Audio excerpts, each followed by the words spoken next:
Hello.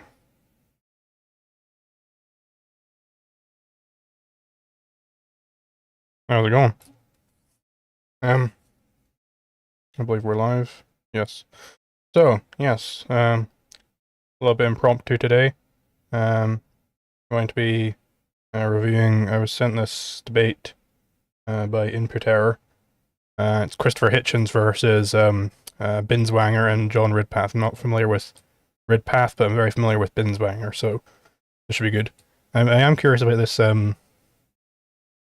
setup here, where it's like 2 versus 2 effectively, but then it looks like they're all sort of individually giving an opening statement. I'm not sure how that's going to turn out. Should be interesting though. I'm also interested in apparently Christopher Hitchens presumably is going to be debating for socialism here. So that'll be interesting to see. Yeah, let's get started.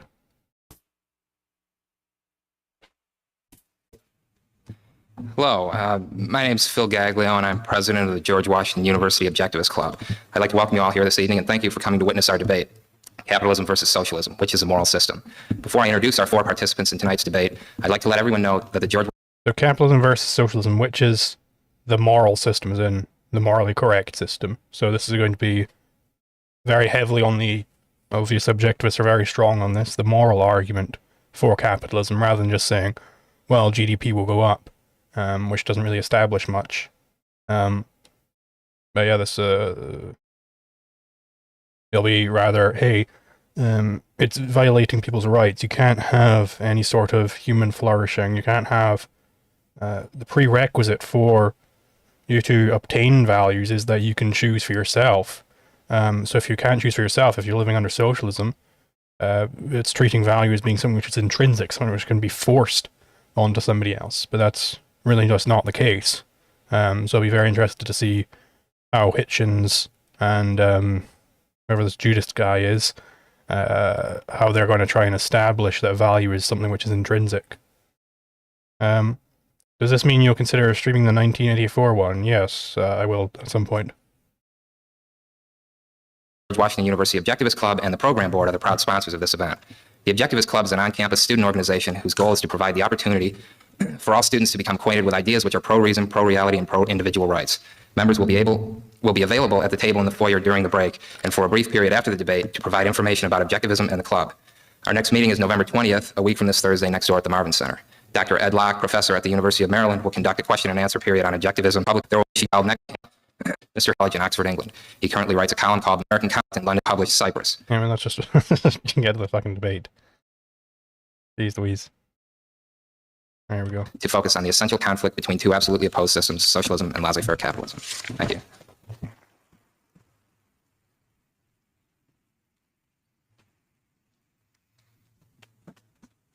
My guess is as the evening progresses, there will be very little question in your mind as to who is seated on the left and who is seated on the right.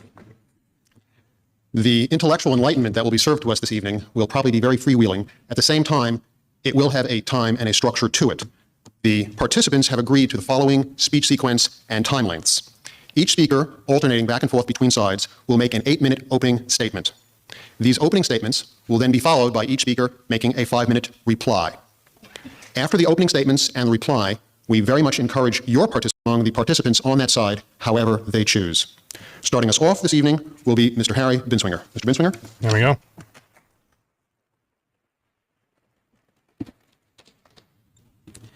Thank you. The opposition between capitalism and socialism is a moral opposition. Each side must state and defend the moral basis of its political views. Indeed, yeah. So as I was saying, this is something objectivists are very strong on. Is the moral argument for this? So it puts someone like Christopher Hitchens. I don't know what moral theory he even subscribes to. He's going to have a very hard time trying to defend any sort of moral defense of socialism. I imagine there'll be so many stolen concepts it'll make, someone like Binswanger's head start spinning. We champion capitalism as the only moral political system. What is morality? Morality is a code of values to guide man's choices. There is only one fundamental choice: to live or not, to be or not to be. If one chooses to live, then one must act in a certain way. One must achieve certain goals, certain values. One must satisfy one's needs. If one does not choose to live, then no action and no values are possible or necessary. One simply sits and waits to die. Life, in other words, is the ultimate goal at the root of all values. Life is a self-justifying primary. This is why you need a morality. You need a moral code in order to know how to live. And that means that the standard of morality, the abstract principle by which we judge good and evil, is man's life. Every species has a specific means of survival set by its nature. This is a simple biological fact. Unlike the lower animals, man has the power of choice, but he doesn't have a choice over his basic nature and his basic needs. What is man's means of survival? How does man get his food, his shelter, his safety, his health, and so forth? Well, obviously not by any great strength of muscle or by claw or fang, not by instinct, but by thinking, by reason.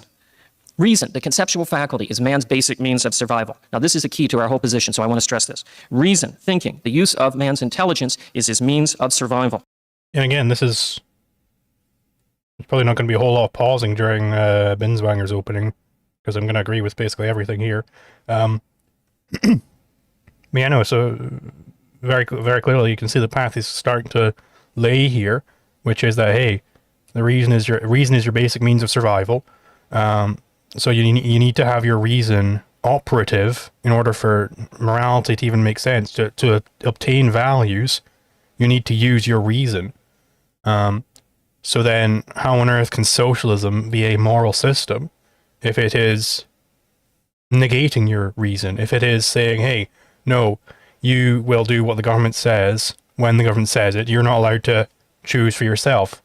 How does that obtain values? Well, the answer is that Hitchens and his cohort will have to try and establish that value is something intrinsic, that it can be forced upon someone. He would need a whole lot of philosophical background to even recognize that this is what he has to do in the first place. And then even if he does recognize that, then how is he going to establish it? I mean, does Christopher Hitchens have like a philosophical background? I only know of him from like being some atheist guy or whatever. I don't think this is going to necessarily go well for him unless he does have more of a philosophical background that I don't know about. Man survives not by appropriating pre-existing values the way that animals do, but by creating new values. The means of doing this is productive work, and by production I mean the application of reason to reshaping matter to serve human ends. It is not true, in other words, that wealth exists in some static quantity, like a natural resource, so that when one person gets more, another automatically gets less. Life is not a zero-sum game. Wealth is created, it isn't found. And the creation of wealth takes knowledge. Knowledge is available only through rational thinking. Thus, reason is man's only means of knowledge and therefore his basic means of survival. Look around us. Right now, we're in a man-made world. We're in a man-made environment. Electric lights, plastic seats, clothes from artificial and natural fibers from all parts of the world, a microphone system. Where did all these things come from? They came from the minds of the scientists who discovered the physical laws involved, from the engineers who found out how to translate that abstract knowledge into working instruments, from the entrepreneurs who risked their capital to bring these things to a market to serve human need, and in addition, the physical labor under the direction of the intelligence of the entrepreneur to produce them. The moving cause here, the basic source of all these things, is not then the physical labor as such. It's not muscle power. It is not that we expend more calories of energy per minute than the caveman, and that's why we are here in an auditorium lit by electricity, and he is in the cave. In fact, we put forth much less muscular labor today than in any time in human history. We even go out of our way to create exercise because we find ourselves doing so little in our work. The actual source of wealth, then, is man's mind, man's rational thinking capacity.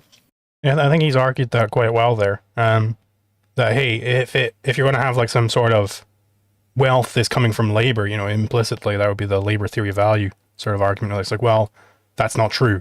Wealth is created by the application of your reason. So to have wealth in the first place, you need to have reason. And the socialist is merely predating upon the wealth which is being created by the productive individuals in society. And then, you know, the upshot of that would be, how do you establish this as a moral basis? What is your standard of morality even?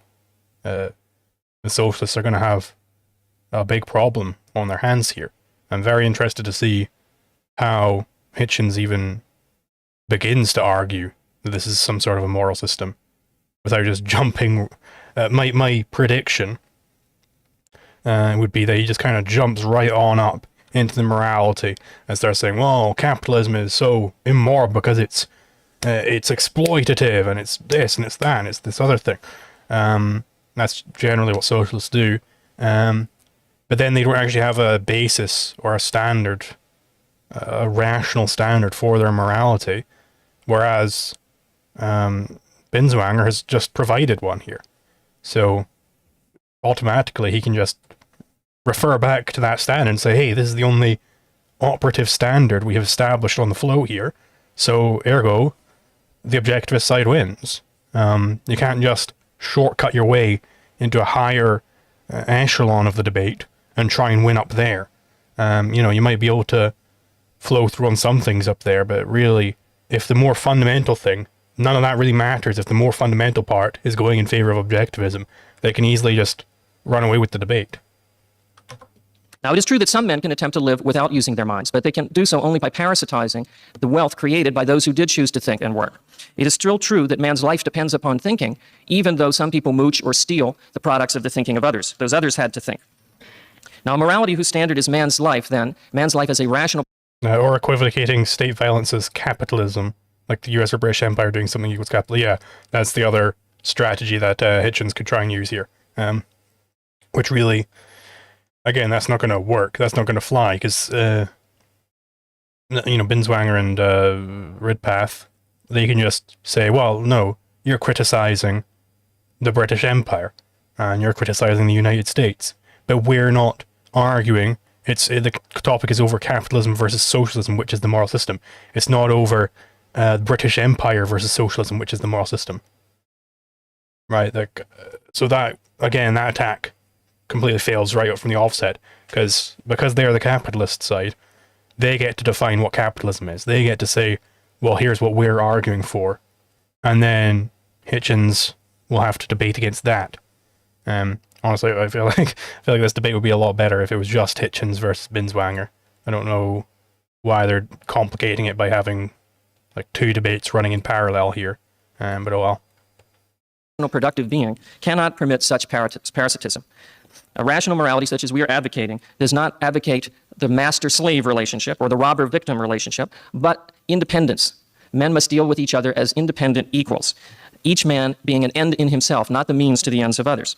Each man must stand on his own, achieve his own values, live his own life, earn his own happiness. He does get, of course, a value from the association with others. He's not a hermit.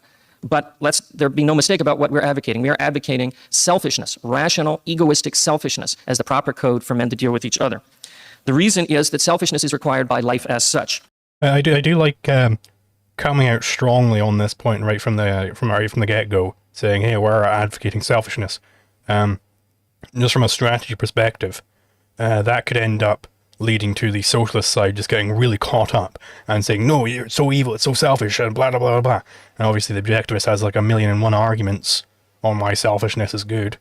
And so then they end up, the socialist side could end up wasting all of their resources trying to attack the selfishness point without establishing the grander point that they're trying to make, that socialism is the moral system and capitalism is immoral.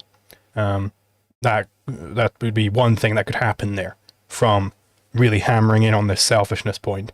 I don't know if the socialist side will end up going down that path. I haven't seen this debate before. But I do like that as just like a sort of landmine setting out there. The opposite of selfishness, which means the achievement of your own values, is a surrender of your values, the sacrifice of a higher value to a lower value, or the sacrifice of a value to a zero, to nothing. Now, that is obviously the antithesis of life. Life is a process of value achievement. Full surrender of all values would mean death. Anytime you eat a mouthful of food for yourself rather than giving it to some starving Indian beggar, you're doing that on the principle not of altruism or self-sacrifice, but of egoism. Now, I want to be clear, rational selfishness does not mean sacrificing others to yourself. That would be inconsistent. Each man must be selfish, each man must live his own life, and men must trade value for value when they deal with each other. So we hold that man is born free, not only politically, but morally. You are not born in debt to others.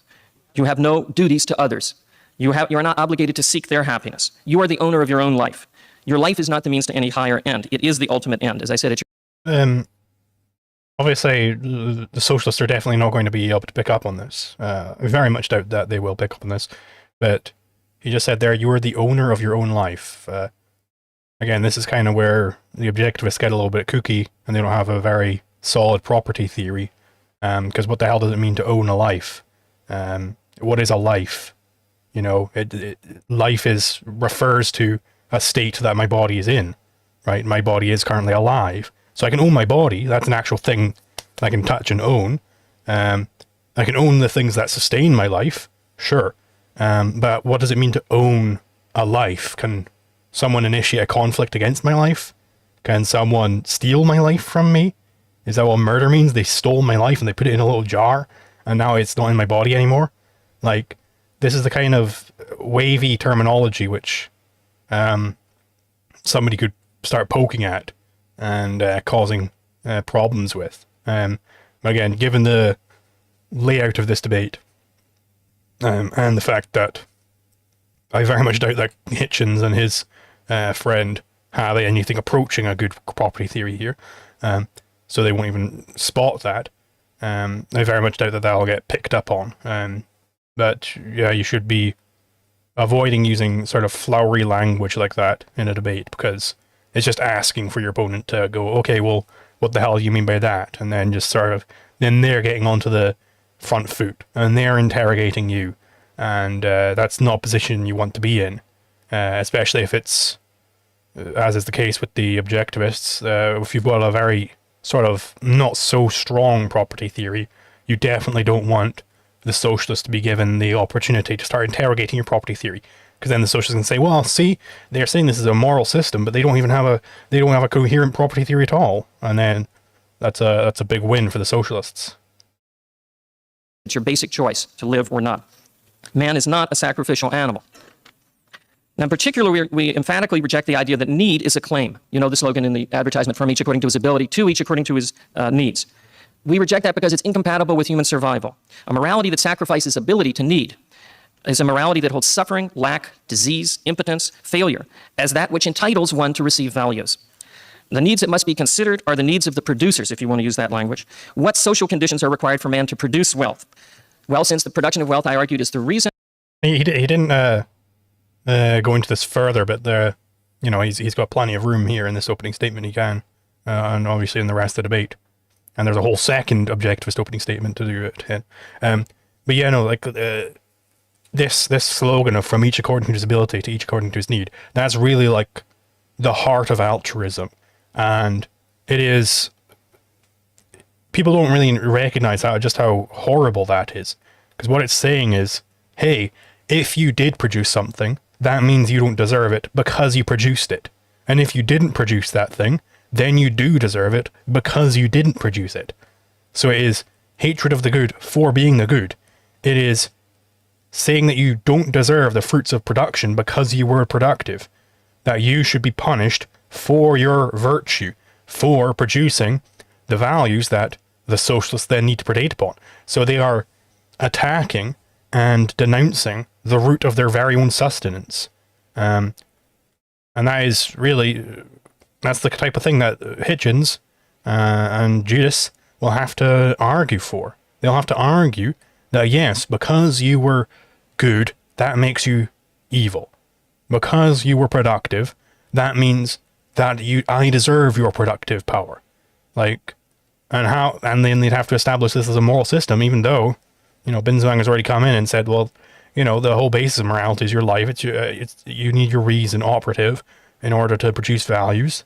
So how can it be that production is the immoral thing?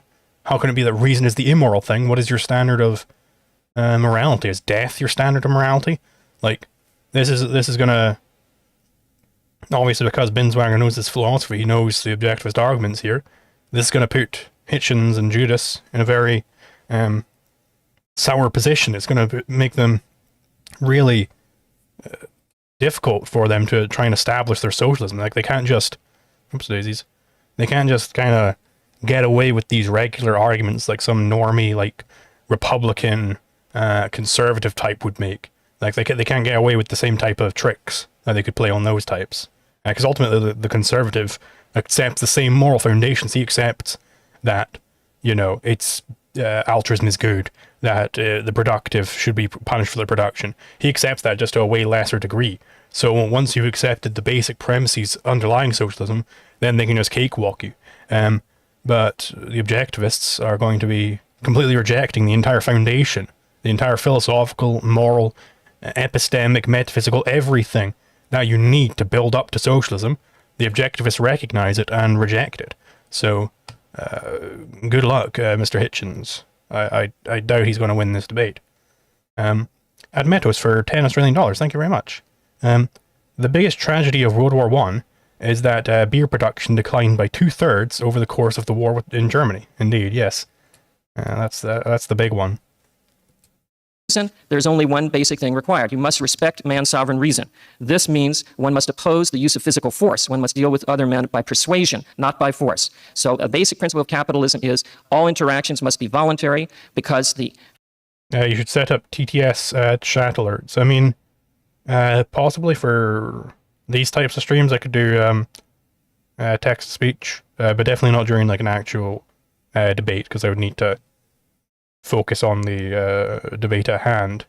But I could do, you know, if I'm just reviewing a debate that somebody else has done, I could do text-to-speech. But yeah, no, in terms of Twitch, really I'm just leaving it on in the background. It seems like most people are interested in watching on YouTube, which, I mean, people are allowed to watch wherever they want to watch. I'm not going to try and force people to watch on Twitch. But I'm not able to get monetized on Twitch yet until I get hit like a certain threshold of viewers, average viewers in a month, and I've not hit that yet. But yeah, once I'm able to be monetized on Twitch, then I probably will end up going like, hey, and by the way, stop by the Twitch stream to give me a Twitch Prime, you know, because that's free money, basically. That's the whole reason why I started multi-streaming to Twitch in the first place. Was Hitchens a Trotskyist at this time? I have no clue. I have no clue what Hitchens' philosophical background is. The only thing I know about him is that he says God not real. It's like, okay, well, that's not really a philosophy, right? That's very limited. Forced is the anti-mind, and the anti-mind is the anti-life. Thank you. And again, there he slipped in right at the end there. That force is anti-mind, which is anti-life, right? This is a you know, a point Ayn Rand makes in the Objectivist Politics, where value is actually completely opposed to force. That to whatever degree you have force, you can't have values operative. And she's correct about this. This is one of the correct things she says, because you can't force a value onto someone else because it's not intrinsic and it's not subjective either. So I can't just subjectively decide upon it. Force is what exactly? I mean, it's, you know, physically imposing your will on somebody else's. I go over this argument in my video, Anarcho-Capitalism Responding to the Critics. It's just like a basic foundation of the Objectivist Politics, which I agree with it to that extent. I don't agree with where she ends up taking it.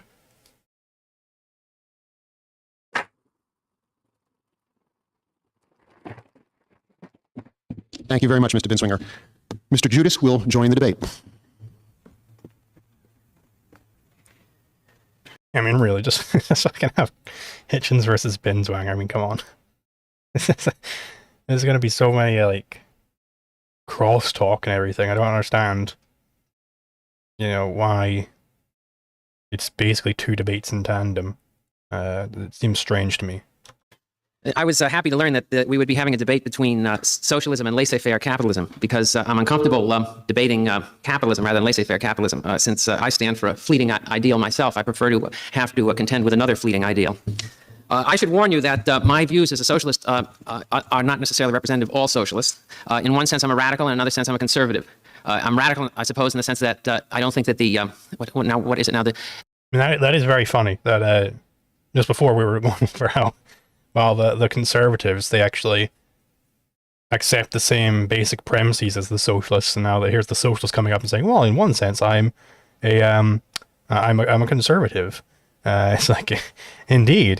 So that's why it's so easy for socialists to just cakewalk the basic bitch conservative types, because they accept all the same premises.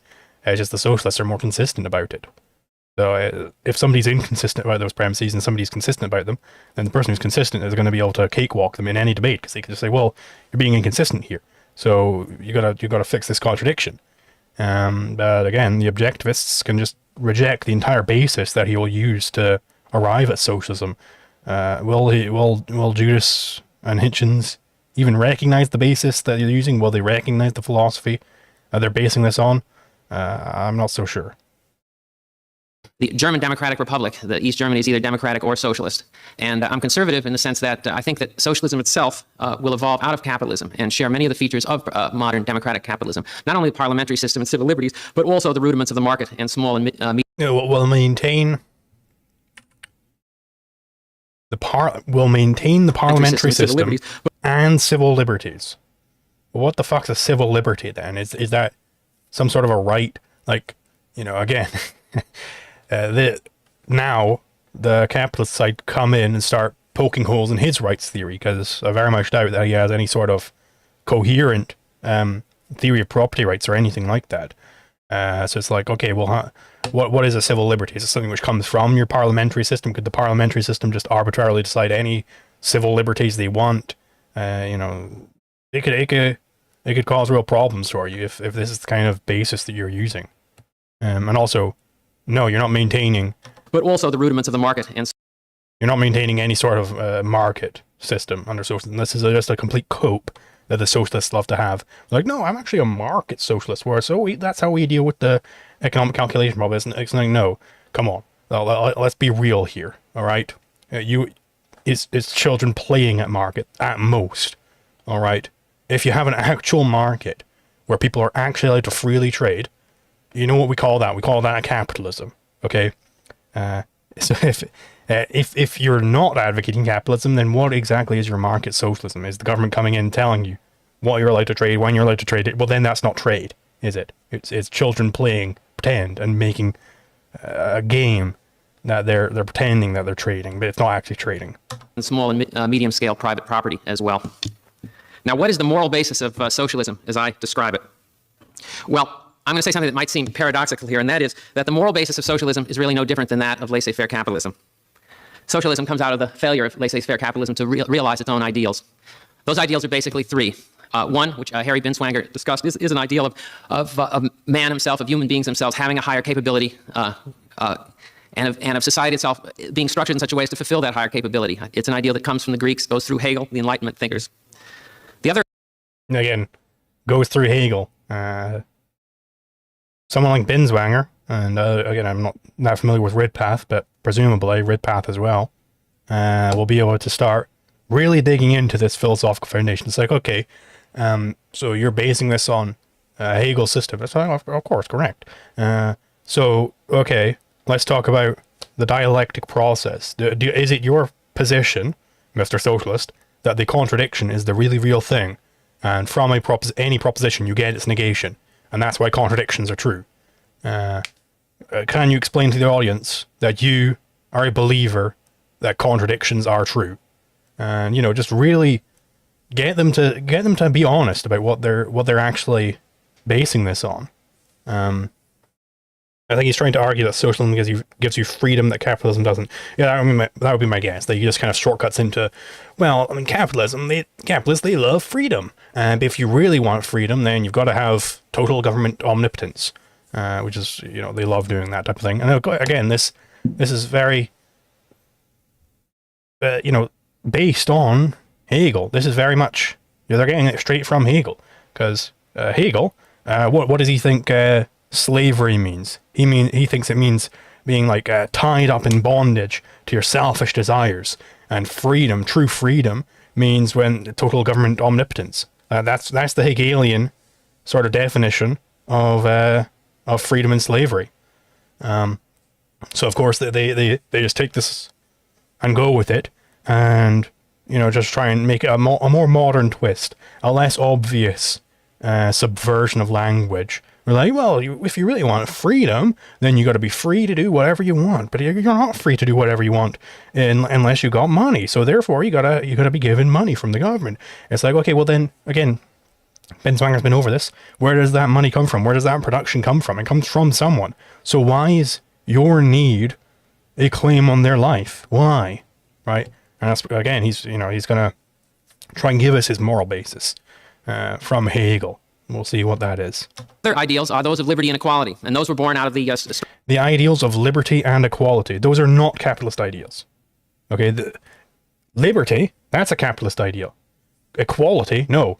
We don't give a shit about equality. Who gives a crap about if people are equal or not? That has nothing to do with capitalism.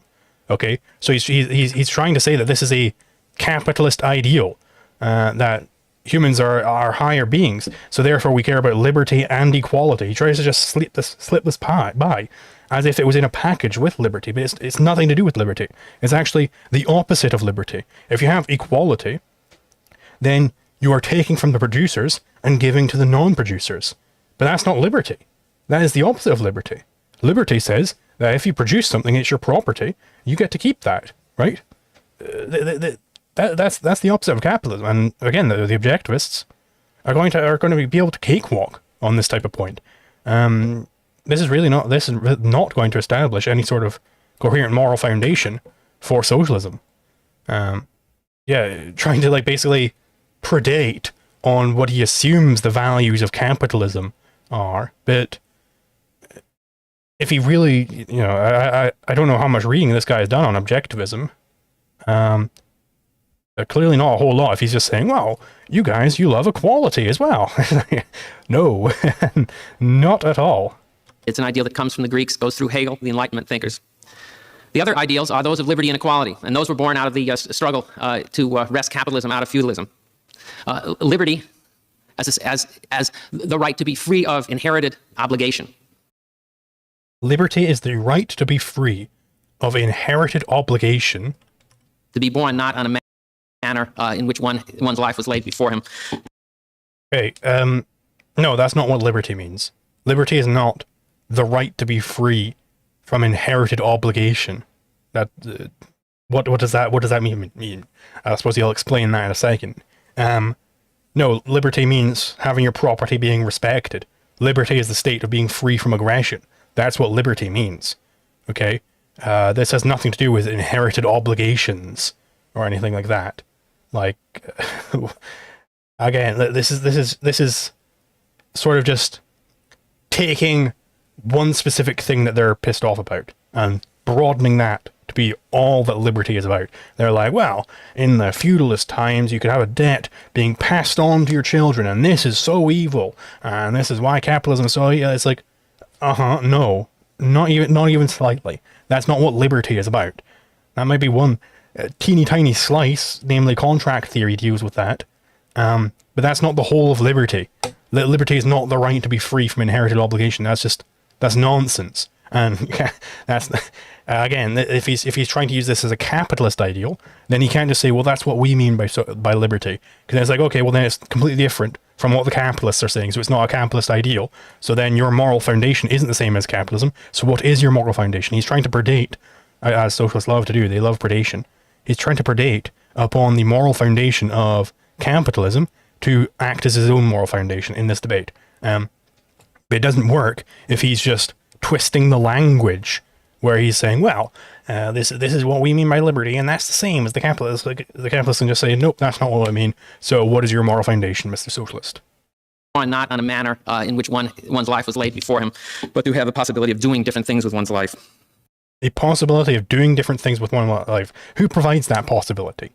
It's either you go out there and you make that possibility for yourself, or somebody else has to give it for you. So who produces that thing? Who owes you that? Who was born with this inherited obligation being the producer? Why are they getting this inherited obligation of making sure the non-producers can do whatever the hell they want with their lives?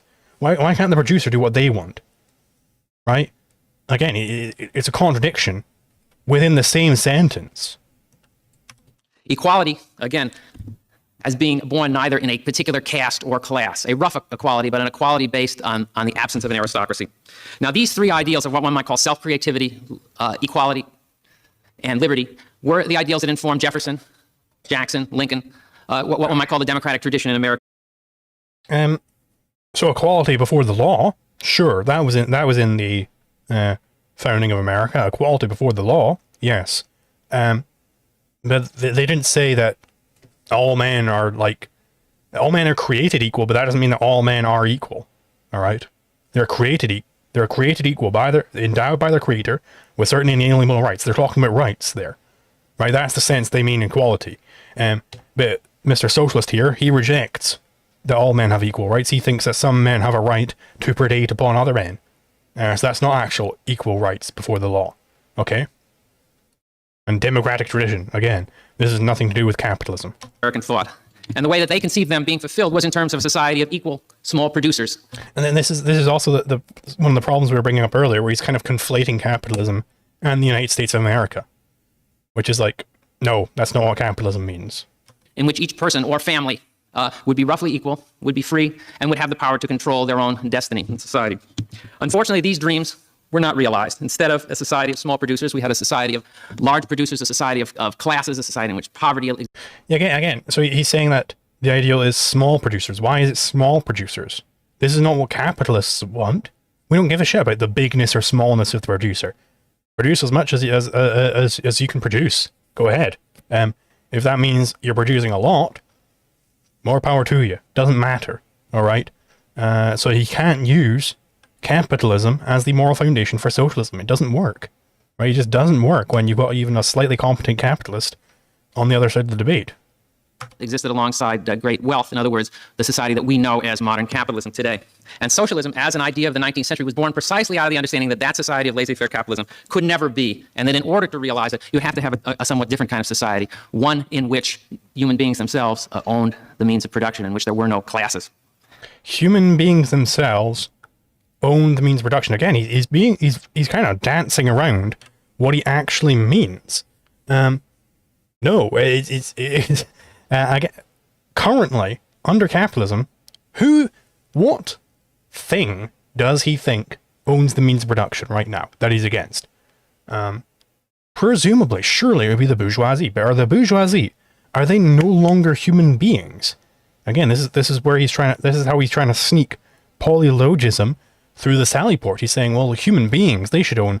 What he really means is that, hey, different groups of humans have different logics. And the logic of the proletariat is different to the logic of the bourgeoisie.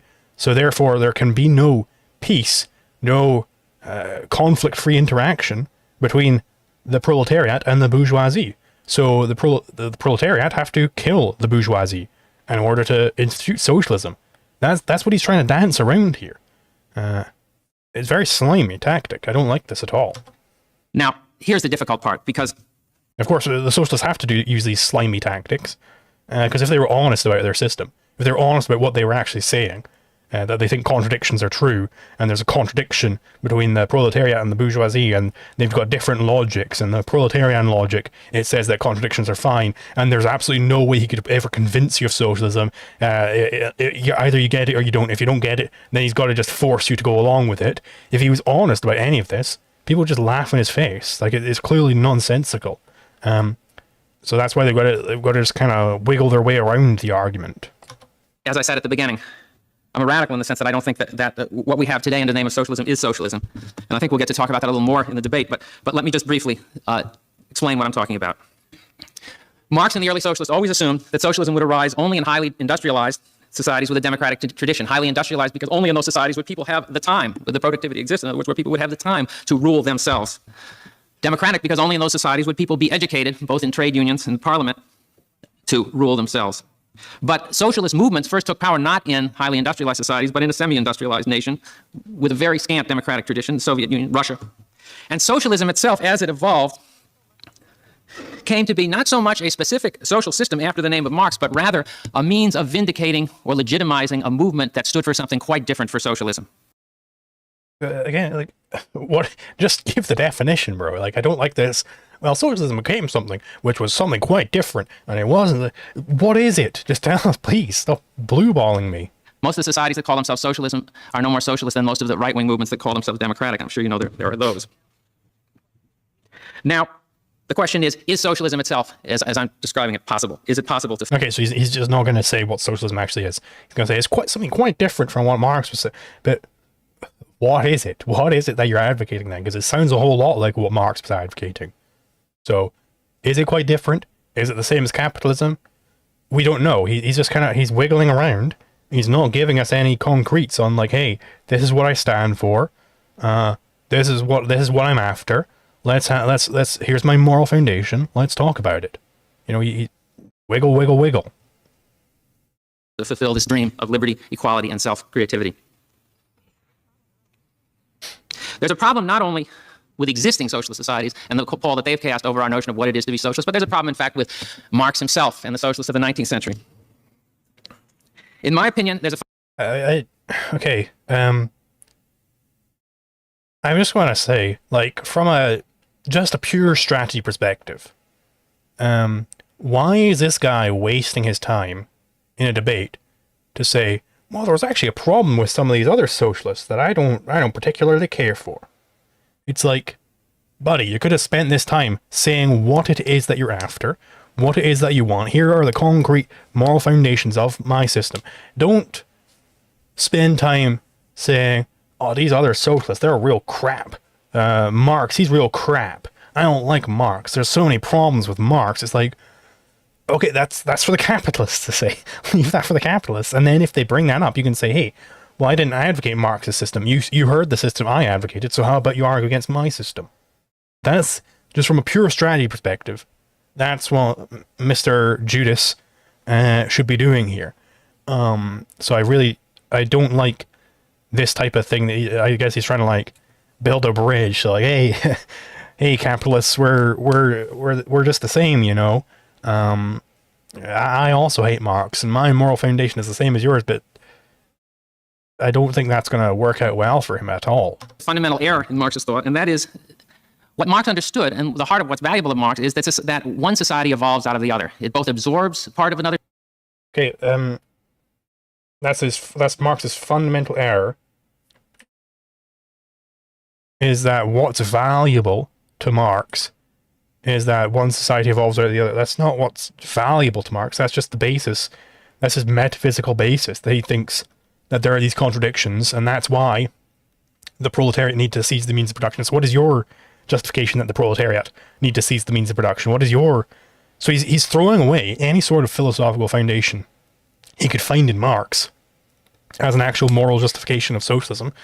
He's throwing that away without telling us what his new moral foundation is. Well, I suppose he did. He said, well, it's actually the same as the capitalists. Ditto. And I don't have more Marx to fall back on anymore. But this is...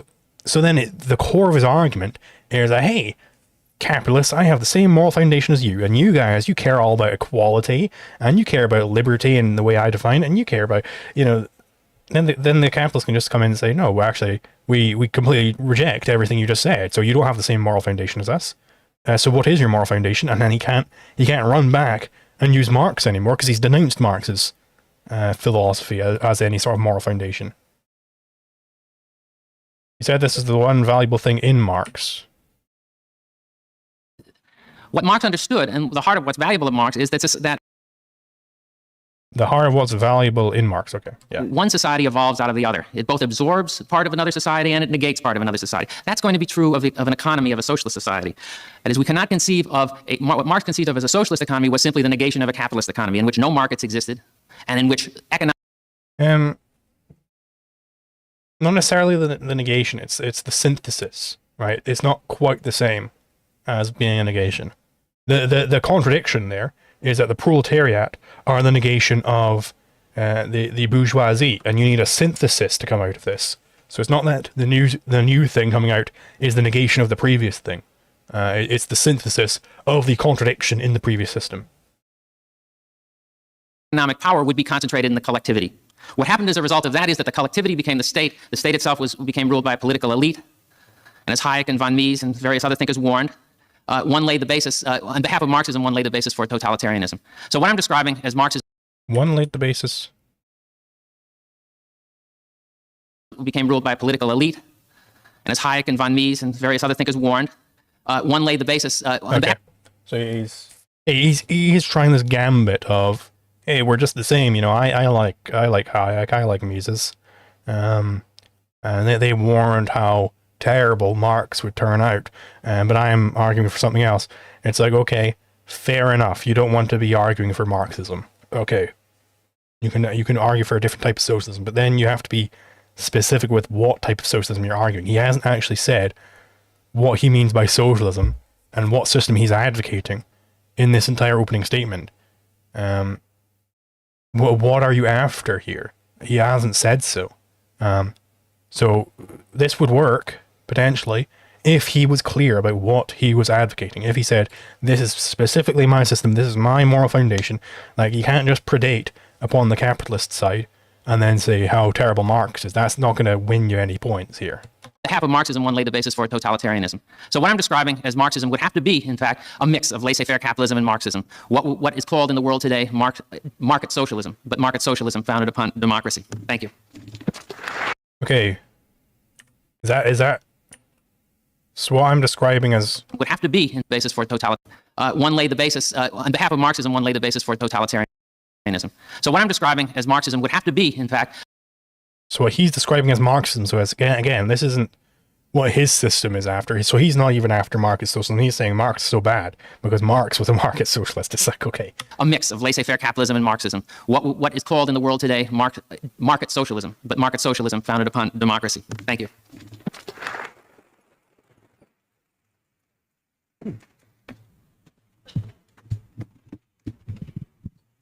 The debate this evening is in essence about two issues. The first issue is why the initiation of physical force is immoral, and the second issue is which social system employs the initiation of physical force and which social system rejects it. Again, so he's going straight into, okay, he's going to try and establish that the initiation of physical force is immoral. Again, I don't love the terminology there, but sure enough, whatever.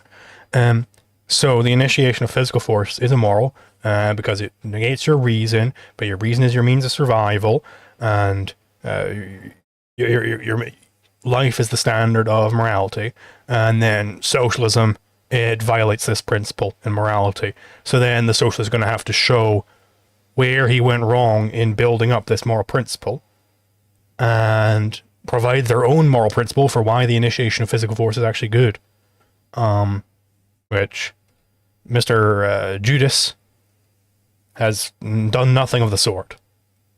Maybe Hitchens will do better. Professor Binswanger has addressed himself to the question of what are the standards of moral value that we employ in arguing for capitalism, and I'm going to apply what he has said to the question of capitalism as a social system. Yes, but I suppose this is the benefit of having two people debating this on the same team who are really in sync, because now Ridpath can just appeal to Binswanger's arguments for why life is the standard of value, and he can just very quickly run through and get to this moral principle now. I'd like to start by observing that a society is nothing more than a collection of individuals who are interrelating with each other according to rules, laws, customs, which pertain in that culture. If one asked what is at the basis of these rules and these laws, one would discover that at the basis of these things lie certain philosophical principles, such as we have been discussing. Principles with regards to the nature of reality, the nature of man, what man's social needs are. That is why philosophical principles are at the heart of a social system. Do you think Reform has enough libertarian policies to make them worth voting for? I don't know, I haven't read their manifesto in a while. I voted for them last time purely because they were slightly anti-environmentalist, and I thought that was good enough to vote for. There's not a whole lot of a reason to vote.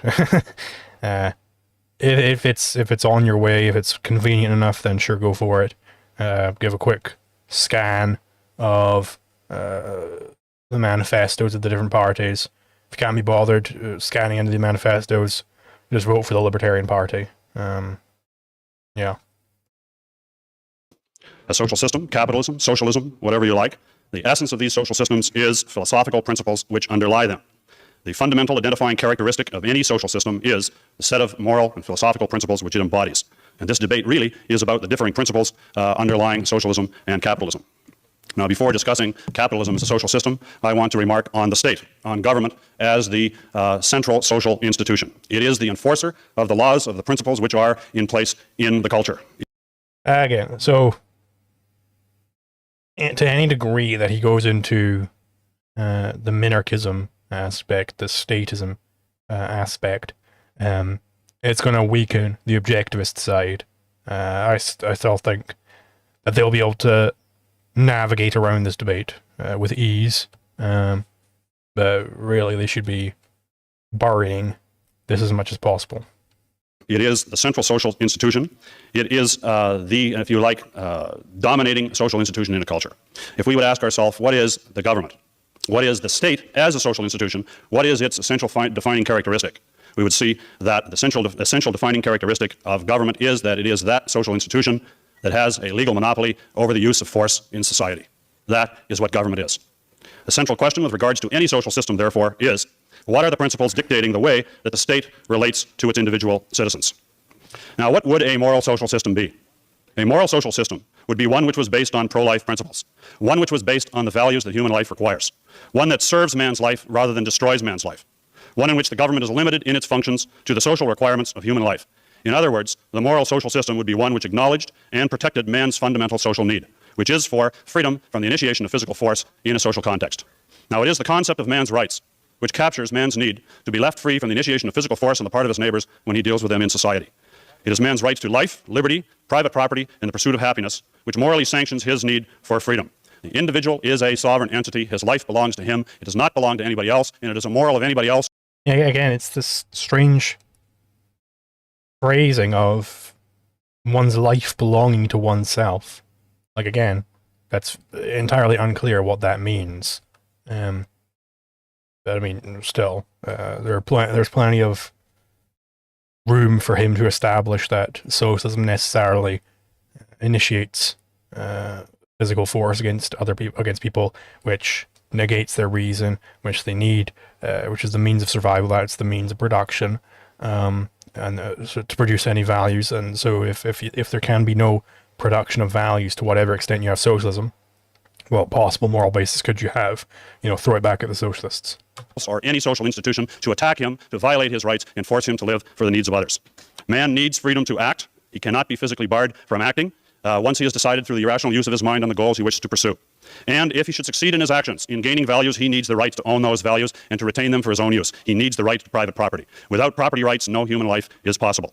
The principle of man's rights is the bridge from morality to the question of the moral social system. The only moral social system, therefore, is the system which is based on the recognition of man's rights, on the recognition of man's need to be free from physical force. The only moral social system is that social system where the government is limited to this function, where it never initiates force in order to violate the rights of its own citizens, where it supplies the police, the armed forces, and the courts for dealing with rights violations, and in which it has no economic functions whatsoever. Just as state should be separated from church, state should also be properly, totally separated from economics. Now, the proper definition of capitalism as a social system is to identify the fundamental principle underlying capitalism. The fundamental moral principle underlying capitalism is the sovereign individual and his right to his own life and his own property. Therefore, the proper definition of capitalism is, it is the social system based on the uncompromising recognition and protection of individuals' rights. This is a definition in terms of fundamentals. Now, the socialists define capitalism as a social system where there is wage labor and where there is private property in the means of production. These are derivatives. It is true that there is private property in the means of production. It is true that there is wage markets, a market for wage labor. But these are expressions of every individual's right to act in his own interest and trade accordingly and voluntarily with his fellow men. So to identify capitalism as a social system exhibiting wage labor and private ownership of the means of production is superficial. The fundamental and proper definition of capitalism is that it protects every man's right to his own life. Now, the implications of properly defining capitalism are, first of all, that there is in a true capitalist society no connection between economics and politics. Economic power, which is... He's kind of getting off the rails here a little bit. It's like, okay, there's no connection between economics and blah, blah, blah, blah, blah. But it's like, okay, let's stick to what you were signposting before. Let's stick to, hey, capitalism, the fundamental moral principle here, which at the heart of this debate is that socialism violates this principle of don't initiate force. And capitalism enshrines that principle. So, and this principle is based on what Binswanger was saying. So now you need to attack this moral foundation, and whatever he wants to describe the sort of Randian statism. It's strange. This is a complete diversion, as far as I'm concerned. How could a smart socialist exploit the Randroid defense of the state's existence. Well, they could just go down the path of, well, I mean, why are you against, you know, why you form monopoly in this one area but not others? Why can't we have monopoly in other areas? It's like, actually, you require to have some certain level of subsistence before you can obtain values, just as you think you're required to have, you know, your rights being protected before you can obtain values. How can you obtain values if you're dying on the side of the road? You can't obtain values then. So therefore, we need a monopoly to supply this. You could go down that sort of path. It's going to be very difficult for them to do it because, I mean, the Randines, they are very particular in why they think the state is different to anywhere else. They think you can't have a market until there's a state in place. But yeah, I mean, if you're very adept, you could probably take advantage of this line of reasoning. And I think it's also just mainly a diversion. Like, this doesn't actually establish anything of importance here. Is saying that, well, in capitalism, there's no connection between the state and economics, and it's like, okay, well, whatever, okay, so what? Is earned by producers by virtue of their ability to produce values which other people will buy.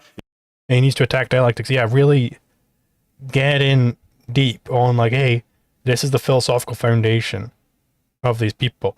I suppose it's going to be more difficult until you've heard. I mean, the first guy, he didn't have any philosophical foundation at all. So it's like, what is there even to attack there? And Hitchens, who knows what his philosophical foundation will be? But you know, you could just say, "Hey, look, we have this philosophical foundation." They have nothing. You know, you could do that type of thing. Is a positive. It is a benefit to everybody to have present in our society people who are capable of earning economic power. Political power, on the other hand, is based on the power of a gun, on the power of the government to actually violate men's rights, coerce them, expropriate their property, and it is a negative. And there is no connection in a capitalist social system, if it's properly understood, between business and government. Secondly, there is no advocation in capitalism of the right to goods per se. People only have the right to act freely. They do not have the right to the goods of others. There's no such thing as a right to a job, in other words, to force another person to give you a job, a right to an education, in other words, to force another person to give you an education, or a right to any such possessions at all. Now, given this, it is obvious that capitalism has never yet fully existed in human history. It lies ahead rather than behind. The 19th century, in Britain, in the United States, are the closest approximations of it, and we see great productivity and benevolence. The moral is the practical. But today we have no examples of capitalism in the world. We only have mixed systems, which in fact are systems of incompatible principles. Principles of statism, such as the socialists put forward, and some vestiges of freedom. Now, it is my view that having completed our comments, that we as a capitalists have done what is required of us, which is to make a case for capitalism. That is our case for capitalism is the only moral system available to man. Thank you.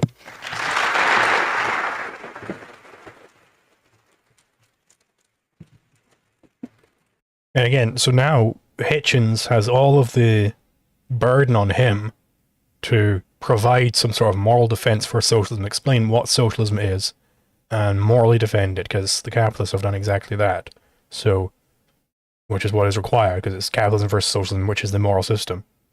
Right. So how do you gotta say, oh, okay, I'm arguing for socialism. This is what socialism means, and here's why it's the moral system. That's what you got to do. But Judis decided to not bother with doing that. So now it's all on Hitchens to do that entirely himself.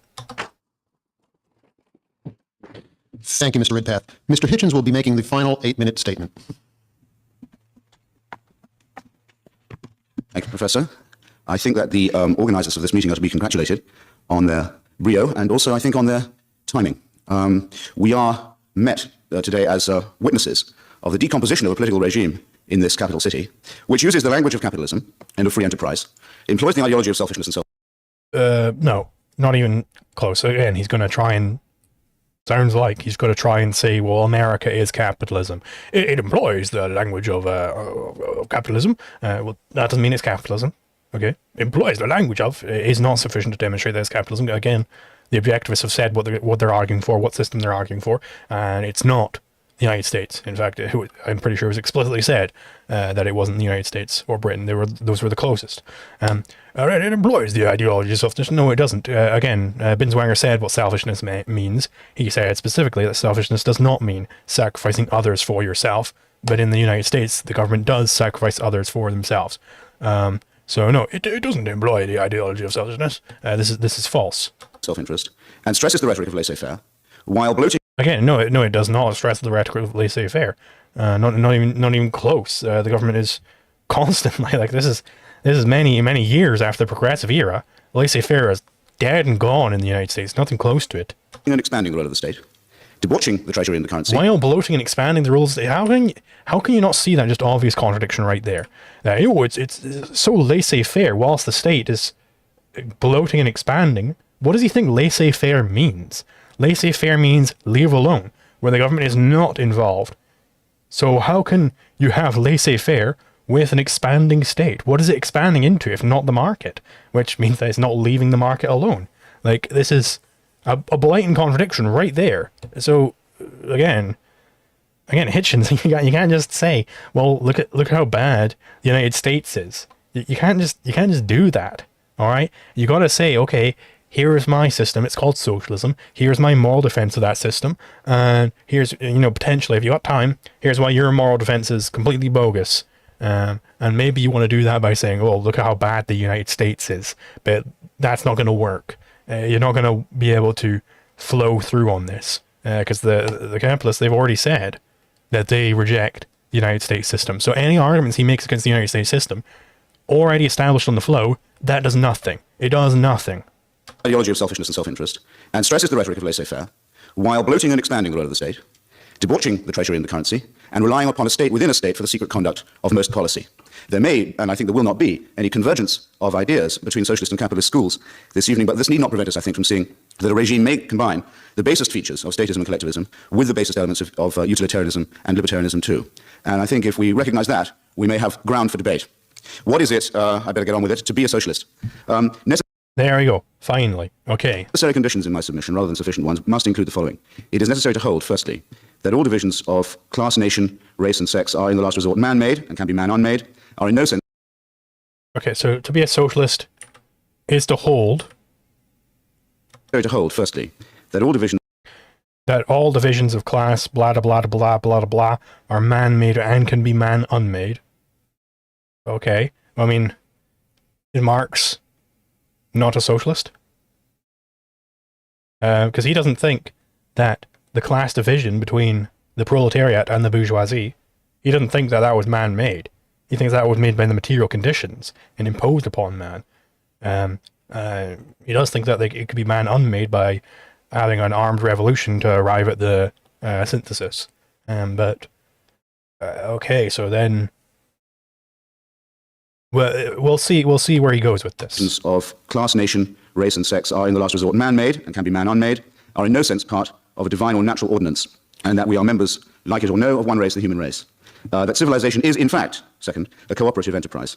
Whether the cooperation is coerced, as it was in cooperative enterprise, most of recorded history, or voluntary, as has been occasionally found and can still be found in our. Again, you need like actual these are just like to be a socialist, you gotta have to believe that society is cooperative and blah, blah. Like, okay, but then what is socialism? What is the ideology of socialism? What are you advocating? What system are you advocating? Like, put that up at the front. Like, why is he like stalling so much? It's so strange. Our century, but that it is a cooperative enterprise cannot be denied. There is no other means, that's to say, of civilization. Third, that the limits of creative endeavor are set by the limits of nature, and that very few human actions can therefore be said in the last instance to be entirely private. The earth is, in point of fact, a common treasury, as the English levelers used to say. A common treasury. Okay, so then is he trying to make the point that, well, there is this fixed pie, that the wealth is just out there and it's up to us to distribute it however we want? Is that the argument he's going to try and go down? Because and good fucking luck making that argument when Binswanger's already destroyed that argument in his opening statement. The earth is, in point of fact, a common treasury, as the English levelers used to say in the Puritan Revolution, hoping that it was so. It is, in fact, the case, and again, whether we like it or not, whether we care to treat it as such or not. Fourth, that there is no God and no supernatural, that this recognition obliges us morally to maximize the felicity of this guy go one fucking debate without saying, bringing up the fucking God issue. Who cares? Of the one life that we are permitted. And fifth, that the principle of from each according to his ability or her ability, and to each according to his or her need, is an easily realizable one, prefigured already in human. Okay, there we go. Now, can you establish this principle? Because indeed, if you have that principle there, then you've got socialism. That's the only important one. We didn't need any of those other fucking 5 things that you need to be a socialist. Like, who cares about any of that? None of that matters for this debate. You literally just state that principle and then justify that principle. So that's it's an easily realizable one, already prefigured in society by the working principles of the in human society. But again, human society is made. He said this point himself, that human society is made. So that it's already in human society, then people already agree to it. That does not establish that it's correct. He needs to establish this as an objectively true moral principle from each according to his ability to each according to his need. He needs to establish that.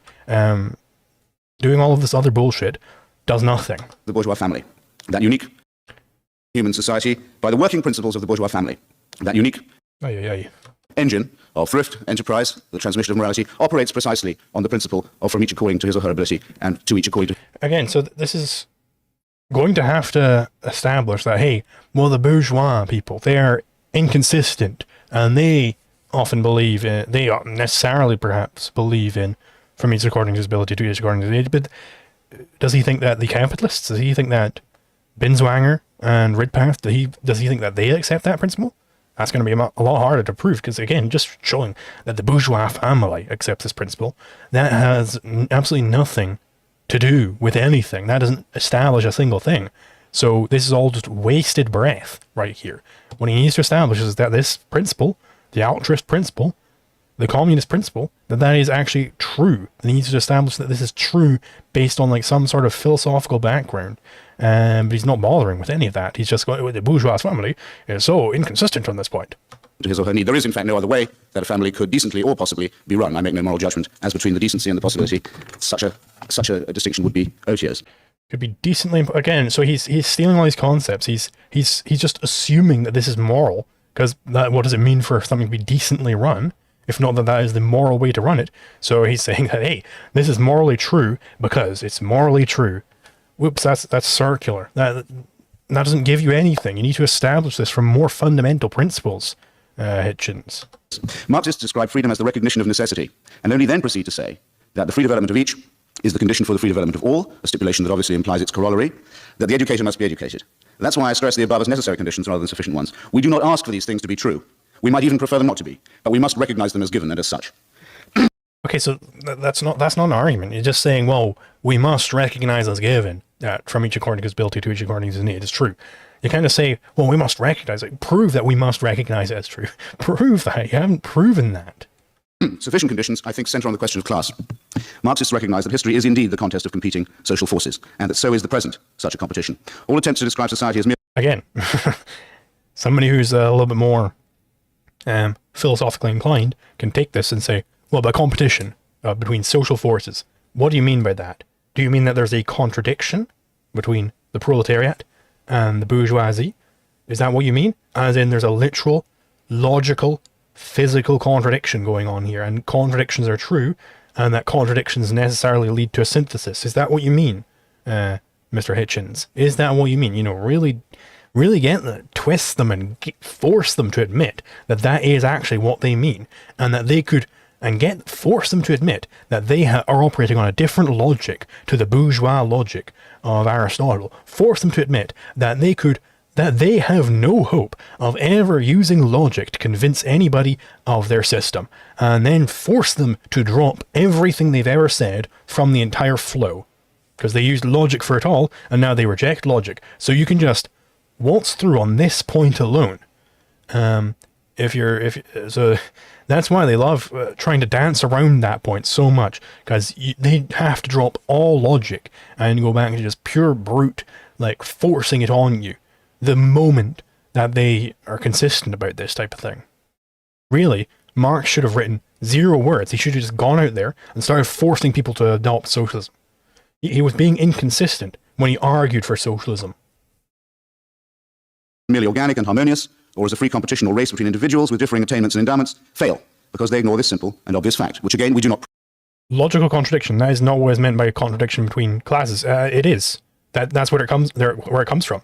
In the dialectic process, from Hegel, he genuinely believed that each proposition gave you its negation, and that from this contradiction, they become Weltanschauung, or whatever it's called, some big German name, and then they lead to a synthesis. You have thesis, antithesis, synthesis. That's what Hegel said. And Marx took this and applied it to matter. He thought that he was a dialectical materialist, of course. So specifically what matter involved, it wasn't like particles whizzing around. It was the means of production. It was the classes. It was the class struggle, right? That there is a literal, he's just taking this dialectic process and applying it to, for instance, the proletariat and the bourgeoisie. And he's saying that there's a literal contradiction between these two, in the exact same way that Hegel thought there was a literal logical contradiction between two propositions that led to a synthesis. It's the exact same thing, because he's just taking this logical, because he's getting out of the idealist realm, where you're literally talking in terms of logic, and bringing it down into the materialist realm, where you're talking about it in terms of concretes. He thinks that there actually exists a contradiction between these different classes. He really does believe that. Man Sharma, thank you for the 200 rupees. From each according to his ability, take from those who are good the rewards of their work, to each according to his need, and give to those who consume the most, no matter what kind of people they are. Indeed, exactly. This is why it's recognized by Ayn Rand as like the core thesis of altruism. And it's no surprise that it's also the core thesis of communism.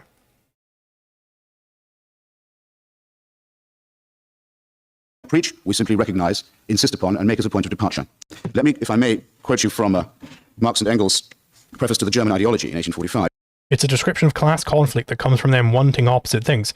The reason why he thinks they want opposite things is because they literally have opposing logics, okay? That the bourgeoisie logic is literally different to the proletarian logic, and them wanting different things, that's just a very flowery way of saying there's literally a contradiction going on here, that they're determined to be in contradiction with each other, which is determined to lead to this synthesis. He literally believes these things.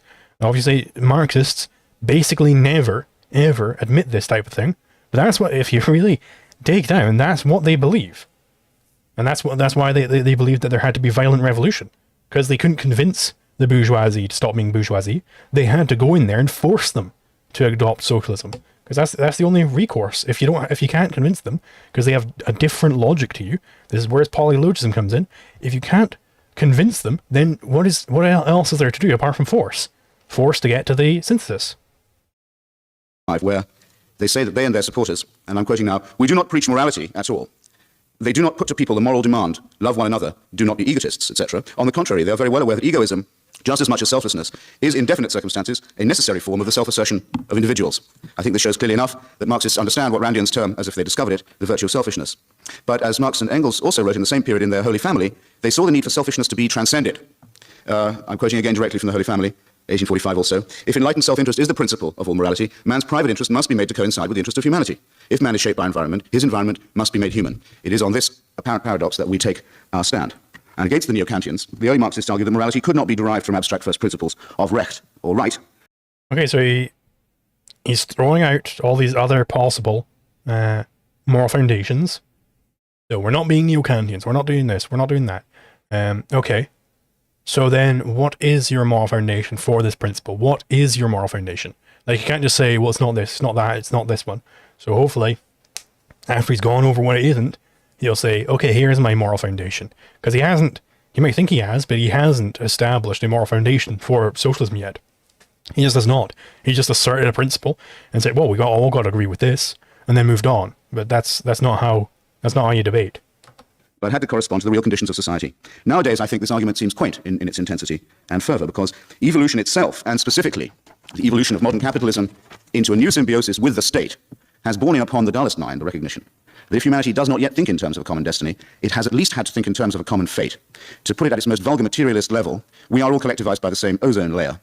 The thermonuclear world is a great leveler, and just as there can be no purely moral, conscientious objection in a thermonuclear conflict, nor can there be any merely ethical or self-interested collaboration with it. Everybody, after all, in this auditorium is a uniformed conscript.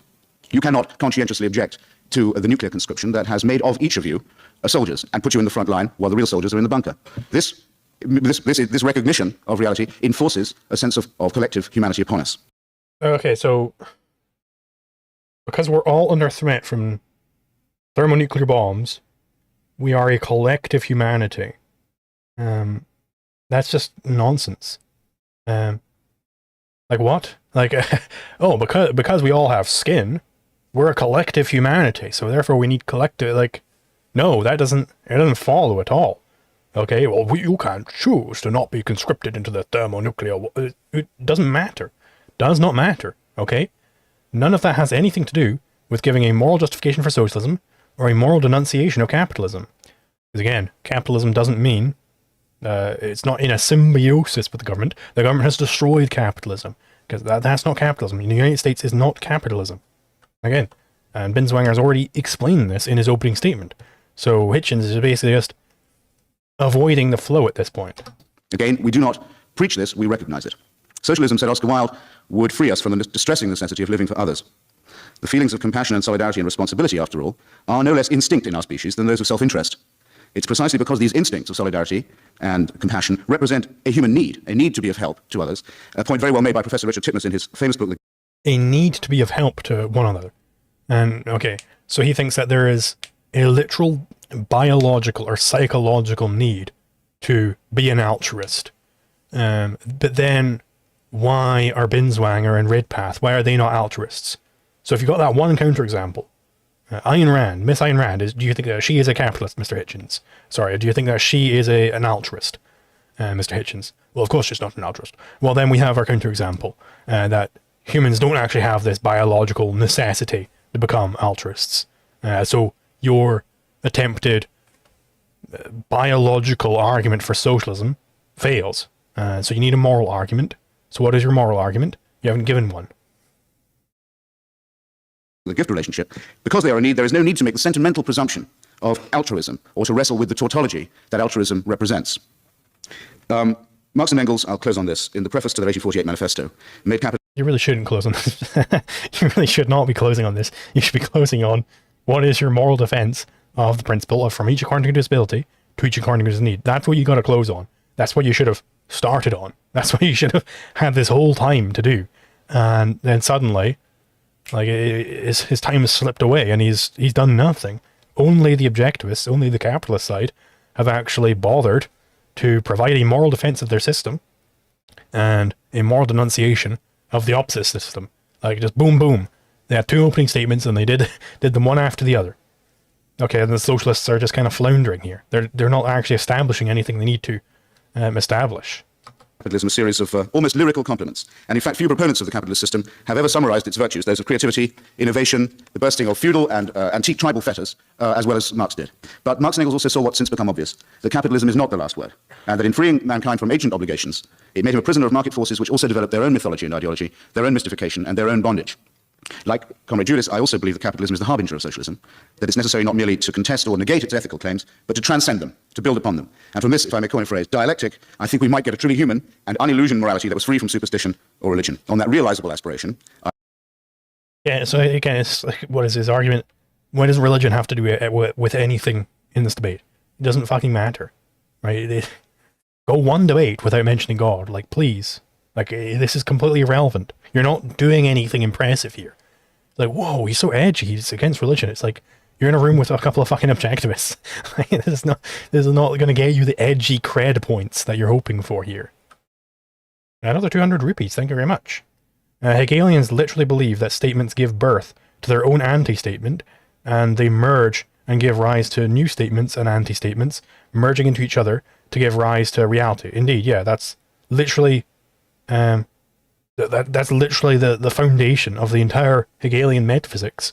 And Marx just takes this and applies it in a materialist way. Like, you know, when somebody gets too far with the idealism, generally you end up having the pendulum swing way back to the other side. So Hegel goes super idealist, then Marx just goes, okay, well, I'm just going to take all those things he said, but instead of being idealist, I'm going to be materialist. And then, as if that did anything. He just admitted that he has no morality. He's hoping he would get it in the future. Yeah, I mean, this is really a piss poor opening statement. There is absolutely nothing that this establishes on the floor. Both the socialist opening statements, neither of them actually achieved anything in terms of debate. You know, this one kind of like groped and almost achieved something when he was saying, from each according to his ability to each according to his need. When he accepted that as a moral principle, it's like, okay, but now you have to show that moral principle to be true. You can't just say, well, the bourgeois class family, they believe in it. Like, irrelevant. That's just an appeal to authority. I rest my case. Thank you. You really should not have rested your case right there. That was a bad spot to rest your case. You should have done that after you established any sort of moral defense of socialism. Then you can rest your case. So, thus far, the capitalists can literally just sit there and say, hey, rewatch those opening statements. And then they've won. They've won the debate already. Okay? So now, Hitchens and the other socialist, in their sort of cross-examination time, they're going to have to try and do what they should have done during their opening statements, which is establish a moral foundation. Like, the objectivists can literally just stand up there and go like, look, they didn't do anything. They didn't establish any sort of moral defense. They just vomited language over the stage. This doesn't establish anything. So, the debate's over, right?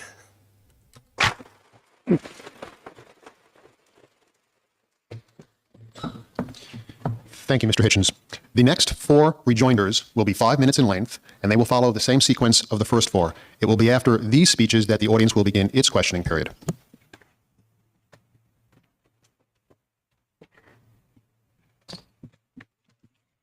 I'm a little bit at a loss since both of my opponents, or our opponents, seem to be presenting themselves as the Republicans used to the Democrats. Me too. We're for freedom too. Yeah, again, so this is now we got someone on stage who can just tear limb from limb these opening statements, and there's really nothing that they can do about it because there's no meat on these opening statements from the socialists. For some form of laissez-faire integrated with socialism. We're for liberty, and we both share a dislike of Ronald Reagan. Well, we all 4 agree on that one point, that Ronald Reagan is a disgrace. Probably for different reasons.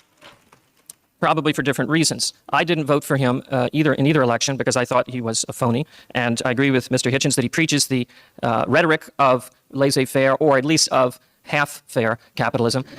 But then his actions seem to be dictated by the New York Times. So I view him as a Carter in Reagan's clothing, in effect. That's for concrete application. But there seems to be so much rushing to agree with us that I wonder, are we doing better than I thought?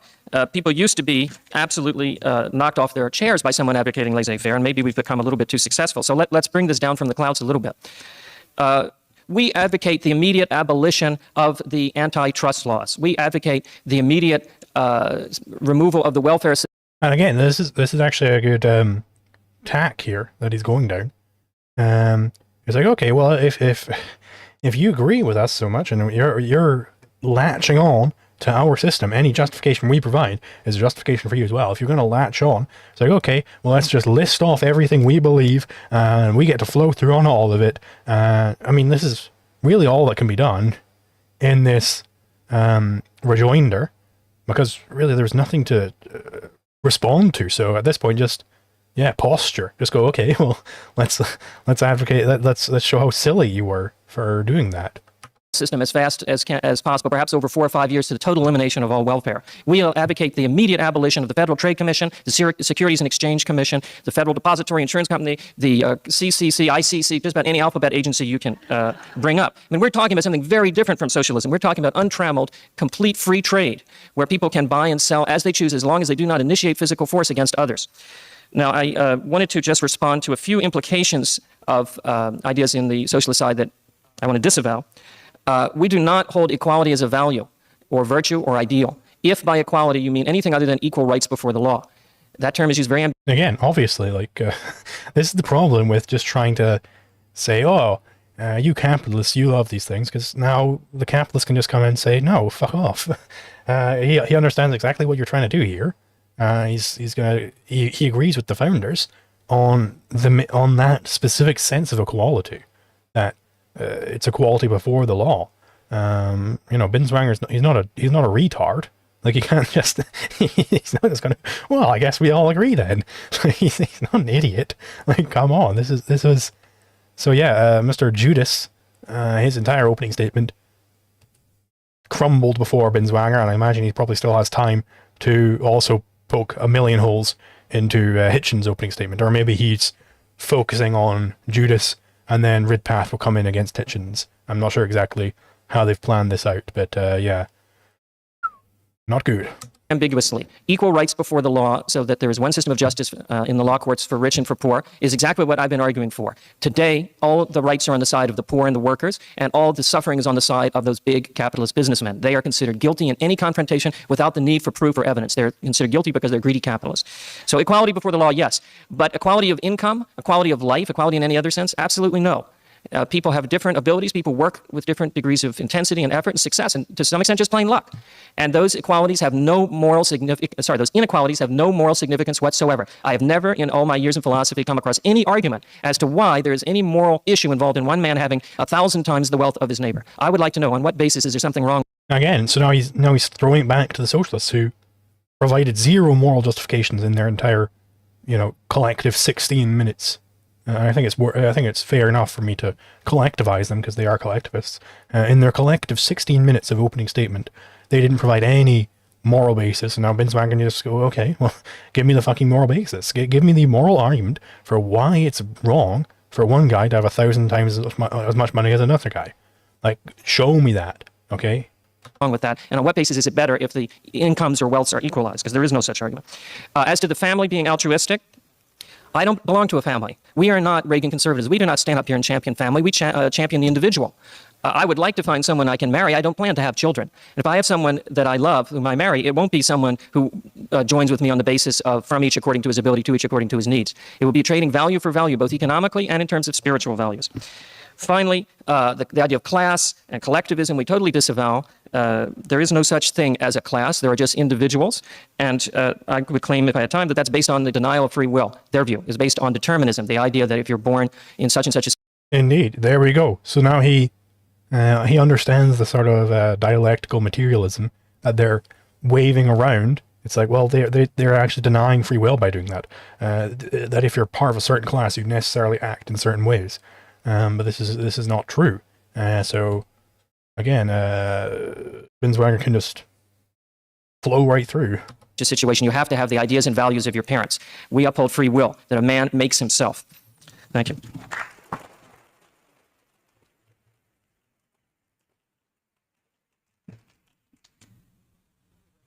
Well, I wonder whether you found it as difficult to understand, Christopher and I, as I sometimes find it difficult to understand the objectivists. I think that we both have, to a certain extent, a metaphysics that we understand and that may not be comprehensible to people outside. At least I found. I mean, so the objectivists, it's actually very easy to understand the objectivists because they can just appeal to reality. They're just saying, hey, look at it. Whereas the socialists, they have to like construct this whole apparatus based on Hegel, as Mr. Judis mentioned. He's basing this on Hegel. So it's like, what the hoot, right? This is not like, I think any rational, reasonable person is gonna easily watch this debate and go, yeah, no, the socialists haven't said a fucking word. Like you could have had just a blank screen. You could have had nobody come up to the podium for each of those socialist opening statements. You could have just had nothing for 8 minutes, and it would have established just as much as their actual opening statements.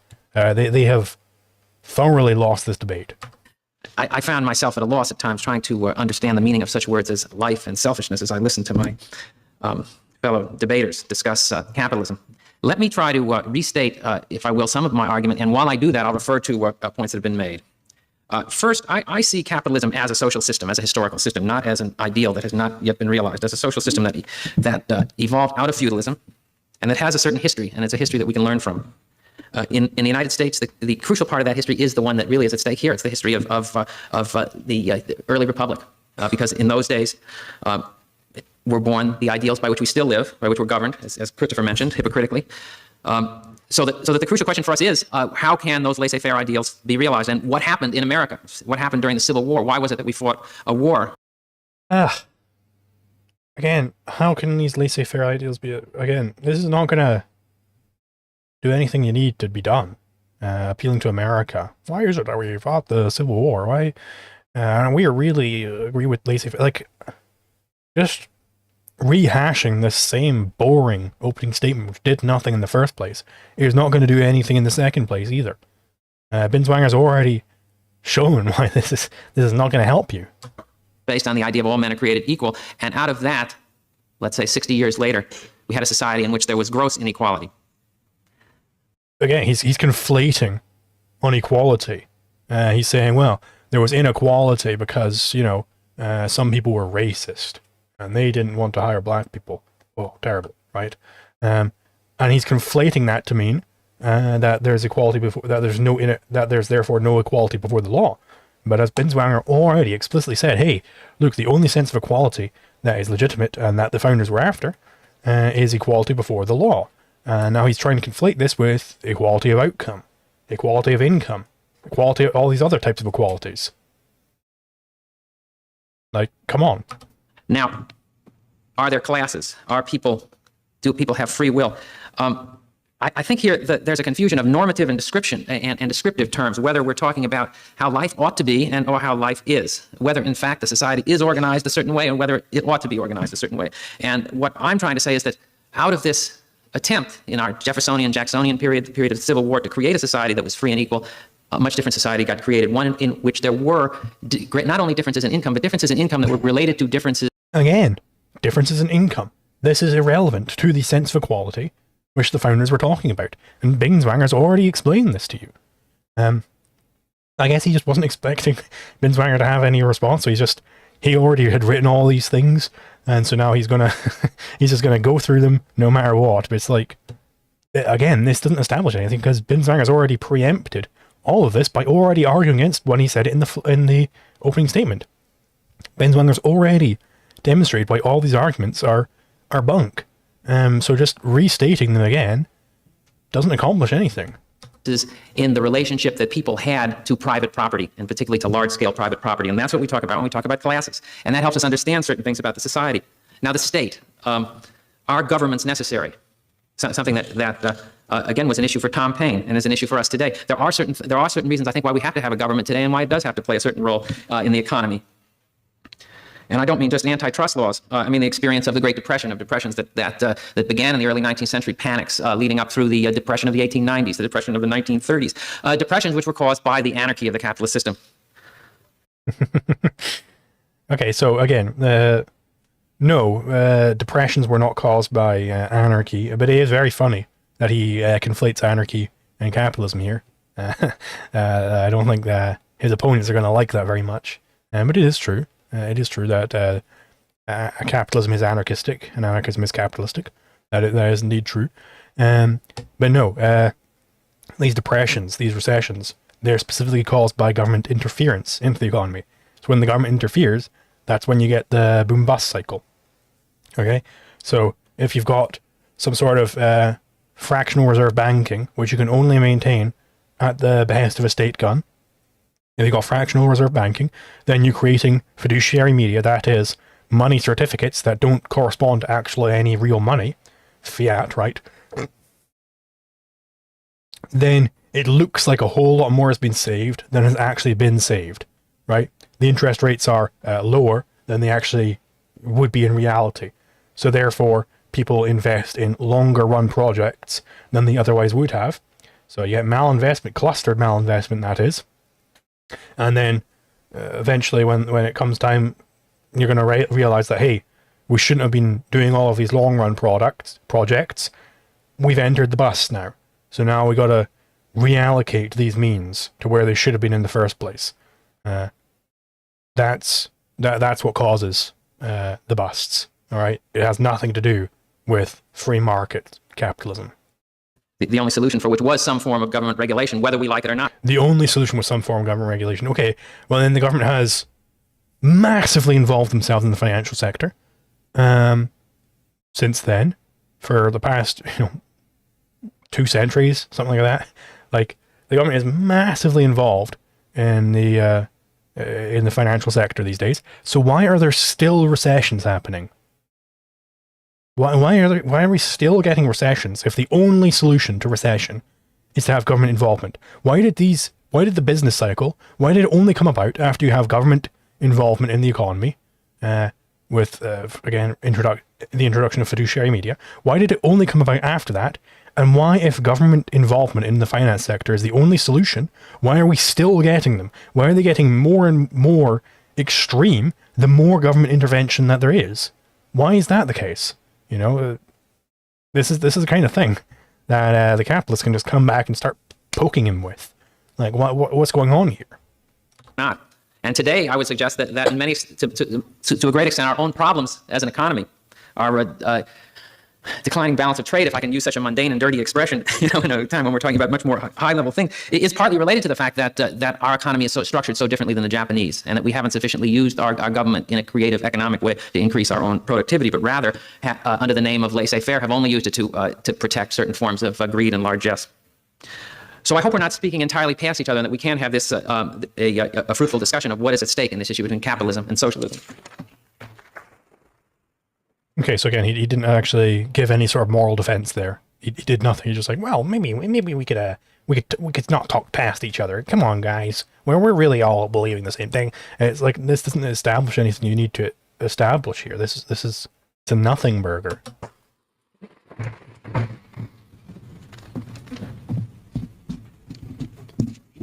Well, I've debated socialism. This is my 10th time. These are definitely the nicest socialists I ever debated. However, I think I'll take off the gloves a little bit here, because in fact there is fundamental difference on the stage, and I want to make it explicit what it is. Before I do that, I would like to say that the socialists, in putting forward the values that they say socialism embraces, I don't really think they have made an argument for those values. It's one thing to state. Again, there we go. Your values. It's another thing to try and show why those values serve man's life. And I really don't believe that they did that. I thought that the idea of liberty that they put forward, which meant that we were to be born free of inherited duties and obligations, is a very small component of what it really means to a man to be free. he's saying the exact same things I was saying. Again, you know, this is when you got a competent capitalist, a competent defender of capitalism up on stage, you can't just go with these like word salads. Like it's very easy to just poke holes in this type of thing. So that I really am not convinced that the socialists have got into the ethics of the case for socialism, let alone the view of man that might underlie the ethics that they would have had to have argued for. The principle to each, from each according to his ability, to each according to his need, is really an endorsement of the morality of altruism. The morality that some people, to live the virtuous life, should voluntarily give up some of their wealth so that others who have less can benefit. It is the morality of self-sacrifice. And they should argue for that morality. That is the morality that socialism attempts to institutionalize in society. Again, he's absolutely just correct. Once again, neither Hitchens nor Judis bothered arguing for this moral principle. They should, indeed, get down to brass tacks and argue for this moral principle. Otherwise, there's nothing really to be done in this rebuttal section. They can just point to the fact that, hey, they haven't actually established anything. They have not acknowledged the role of force in a socialist culture. They have said a few things which hint on that. Professor Hitchens, for example, I guess it isn't professor, is it? Referred to civilization throughout history was a matter of cooperation, and he said, as an aside, coerced or otherwise. It's a big difference. He also quoted Marx, where he said that Marx had said that private interest was all right, but it must be made to mesh with the general interest. Now, what does this mean?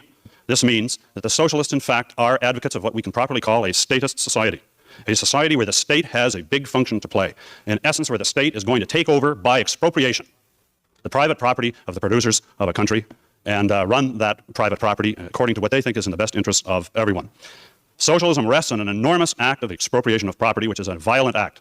And so consequently, the socialists have really not addressed the questions to the role of the state in their ideal society. It is no accident that every society in history, whether there has been yet achieved a perfect socialist society or not, every attempt has ended up, of course, with a very, very large role for the state to play, which is a denial of the rights of man and of man's need for freedom in a social context, and is exactly the opposite of what we are talking about. It turns out, as Mr. Judis said, that we notice he claims that the anarchy of capitalism caused depressions, which set up a stage for the need for government. Well, in fact, there is a very good debate, which I think is conclusive, that in fact it was not the market that caused depressions, it was interference with the market that caused depressions, and it was early statism which then turned and used the depressions as an excuse for more statism. But the fact of the matter is, they are advocates of statism. They, in essence, say, you know, it turns out that if we leave people free, there are unfortunately problems which develop, and so consequently we have to bring the state to bear in order to create the beautiful world. So the essence of what the socialists are talking about, in my judgment, is give me the power of government. Give me the gun. because I want to build a beautiful world according to my blueprint, and I have plans through which I will coerce everybody who would not voluntarily cooperate with these plans into living in the beautiful future which they apparently do not understand. Now, we're opposed to that. We are standing up for freedom in a serious way. We are standing up for the principles this country was founded. And again, he isn't just doing the step of saying we're opposed to that, which, to be fair, they are trying to latch on to the capitalist case. So just saying, hey, we're opposed to that actually is enough for this rebuttal. But he's even going beyond that, and they've gone beyond that and actually provided a coherent moral argument for capitalism, whereas the socialists just haven't. They've just said, hey, from each according to his ability to each according to his need. You could have summed up Christopher Hitchens and Judis's. You could have had both of their opening statements. All that really happened was Christopher Hitchens endorsed the principle of from each according to his ability to each according to his need. That's really the only thing that was put up on the flow at all. And now the objectivists have come in and torn that principle to shreds. So it said, hey, you didn't actually argue for this principle, you just stated it. So, now Hitchens is going to have to find some way to deal with that. Founded on. We are standing up for the principle of man's inalienable rights, and we are taking them seriously and not willing to compromise them at all. Now, I want to conclude by saying that Mr. Judis started. He said that he referred to laissez-faire capitalism as a fleeting ideal. It is not a fleeting ideal. Despite their claims that capitalism has already existed, it has not, for the reasons I presented. But it can exist. Ideas determine human history, and that's what this debate is about ideas for the future of this culture. And hopefully, if the ideas we're putting forward eventually hold sway in this culture, we will be fortunate enough to see a true laissez-faire ideal. It will be not a fleeting ideal by any means at all. Thank you.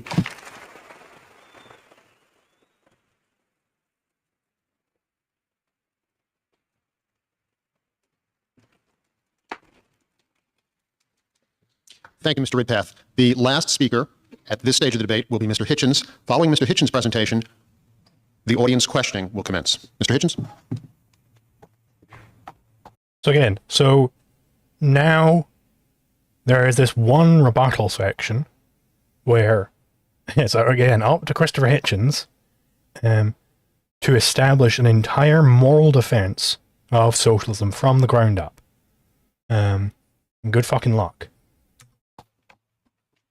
I regret that what I would say will be a little more fragmentary than my opening presentation, because there are a number of challenges that have been offered to our side, which I mustn't let pass, but can only deal with one at a time.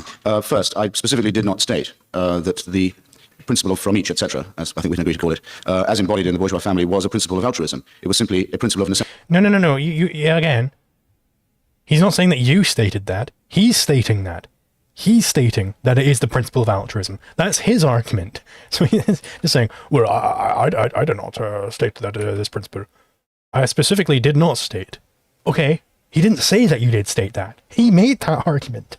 Okay, it's like, come on, this is not the correct way to rebut this. The way to rebut this is to establish that this principle is true. Establish that it is the case that the moral principle is from each according to his ability to each according to his need. Establish that. The principle of from each, etc., as I think we can agree to call it, as embodied in the bourgeois family, was a principle of altruism. It was simply a principle of necessity. There is no other way that that a family could be run, and that therefore this principle prefigures the extension.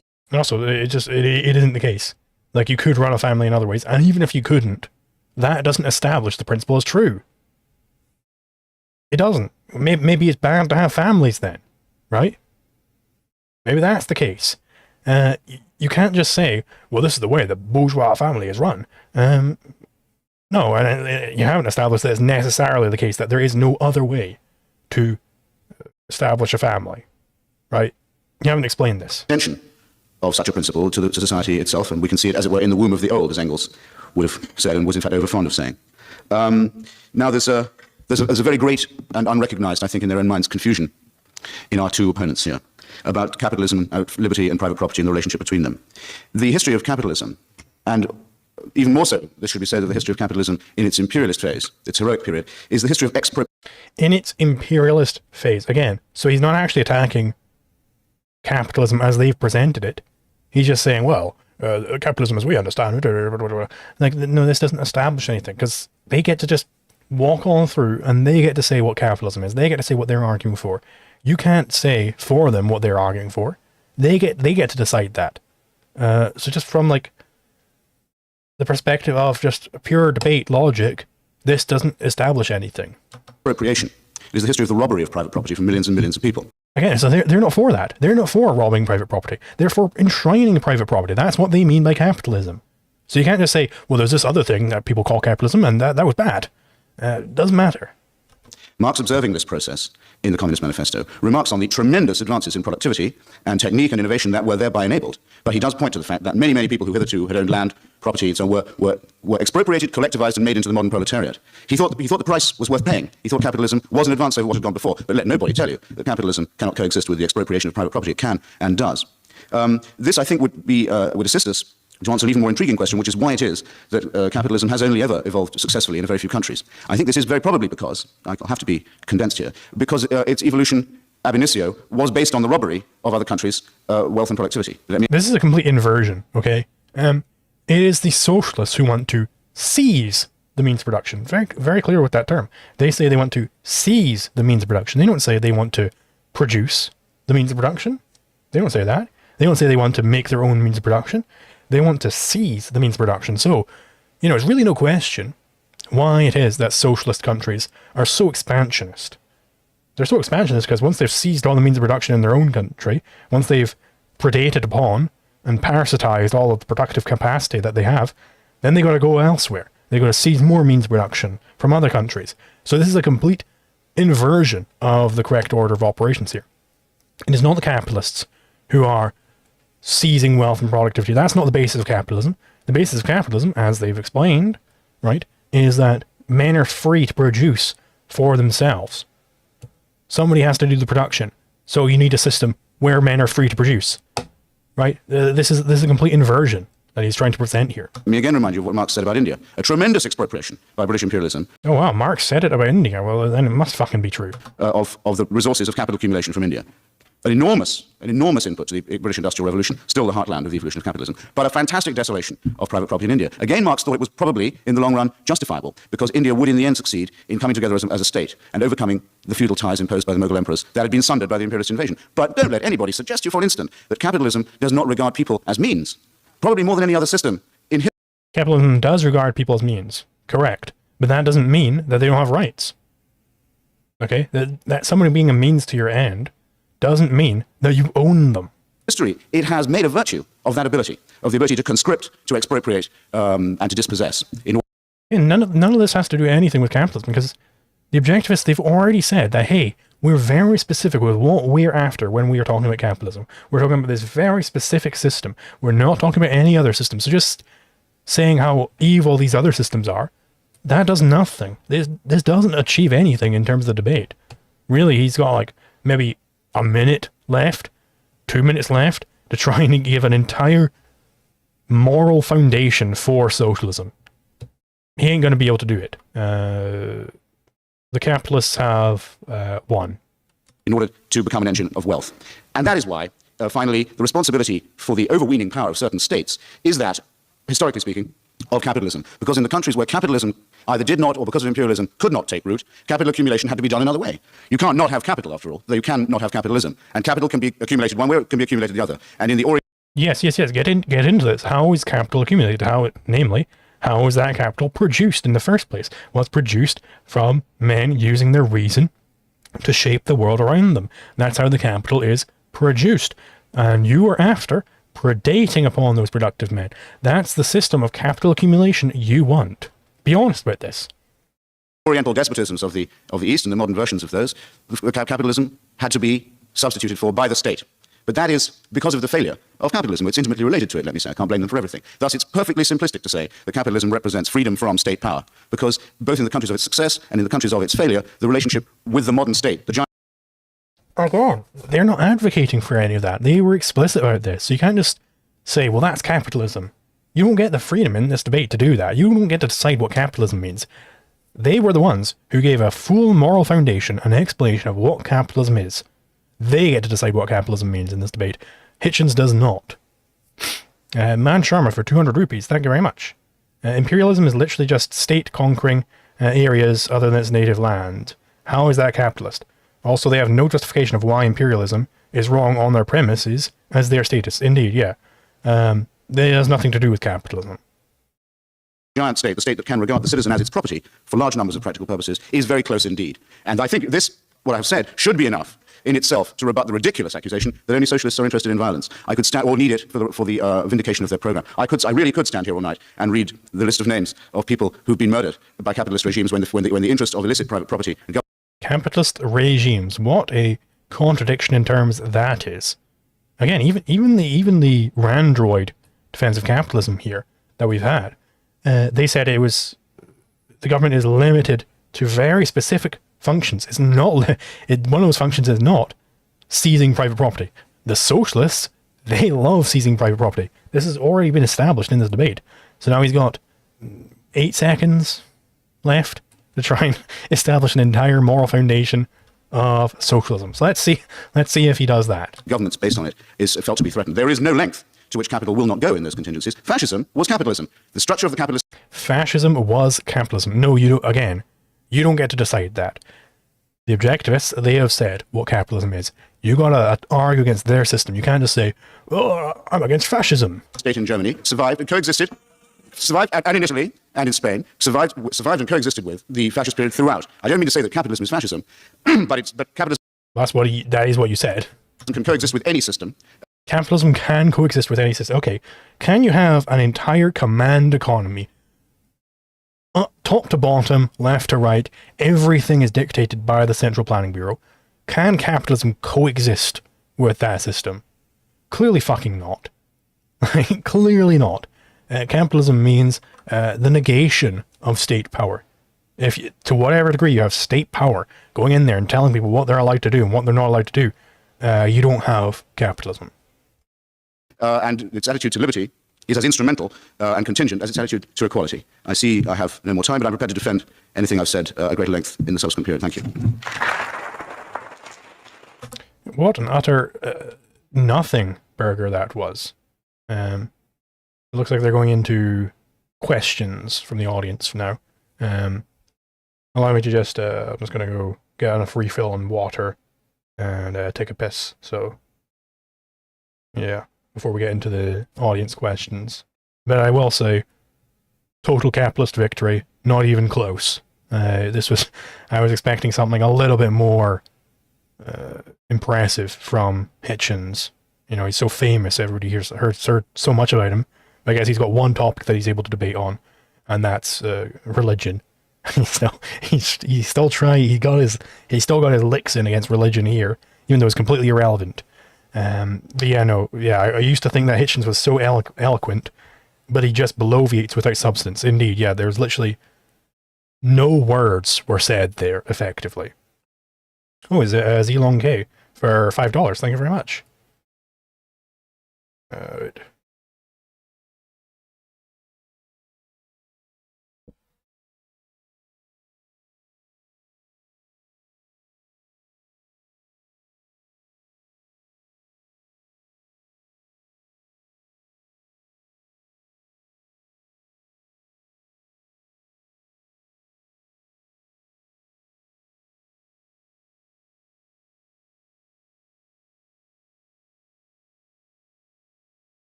Hello.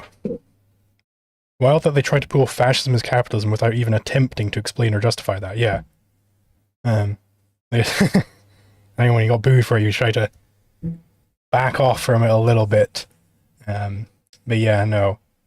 I mean, really, the big failure of this debate is they just never bothered to even give any sort of moral defense of socialism. They just kind of floundered. They didn't do anything. They didn't even provide a proper moral denunciation of capitalism, which is what they were trying to do. But they were denouncing what wasn't capitalism. They were denouncing state systems. They were not denouncing the capitalist system, which was established and argued for by the objectivists in this debate. So they did nothing, really.